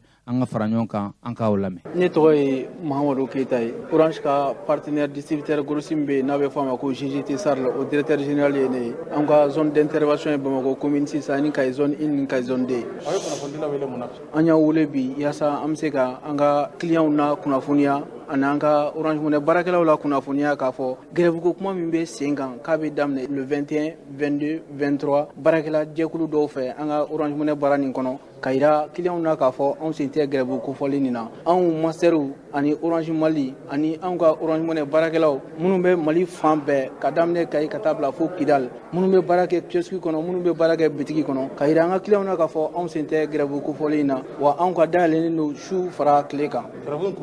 grève ni an ka baarakɛla jɛkulu minnu bɛ yen minnu y'a jira k'a fɔ vraiment ko anw ye nɔgɔyaba min kɛ ka daminɛ décembre kalo tile fɔlɔ la ka na se bi ma an ye nɔgɔyaba min kɛ an ka sɔngɔw la frais de retrait la ka da an ka clients yɛrɛ ka laɲini kan ani anw yɛrɛ ka bɛnkan kan olu Orange monnaie jɛkulu ninnu y'a jira k'a fɔ o nɔgɔyaba ni o de ma bɛn olu ma k'olu tɛ bɛrɛ sɔrɔ donc olu tɛ bɛrɛ sɔrɔ olu b'u ta ɲini an ka clients kun an y'a jira k'a fɔ k'i ta ɲini an ka clients kun o ye sariya sɔsɔ de ye ka dɔwɛrɛ minɛ an ka clients na min tɛ an ka baara sariya kɔnɔ o ye sariya sɔsɔ de ye wa n'an ye mɔgɔ ye k'a kɛ an b'o tigi ka pisi sen bɔ baara la donc ka daminɛ décembre kalo tile fɔlɔ la pisi minnu sɔrɔla point de vente minnu sɔrɔla mɔgɔ minnu sɔrɔla a kɛwaleya jugu nin na an y'olu ka pisiw an ye caman sen bɔ baara la an bɔra fɛn o fɛn kalama an y'u caman sen bɔ baara la donc jɛkulu nin ko olu bɛ taa grève la parce que minnu sen bɔra baara la n'olu ma segin baara kɔnɔ u ka segin k'u ka kɛwaleya jugu nin kɛ an ka clients na olu bɛ taa tile 3 baara bila la donc grève nin kun ye o de ye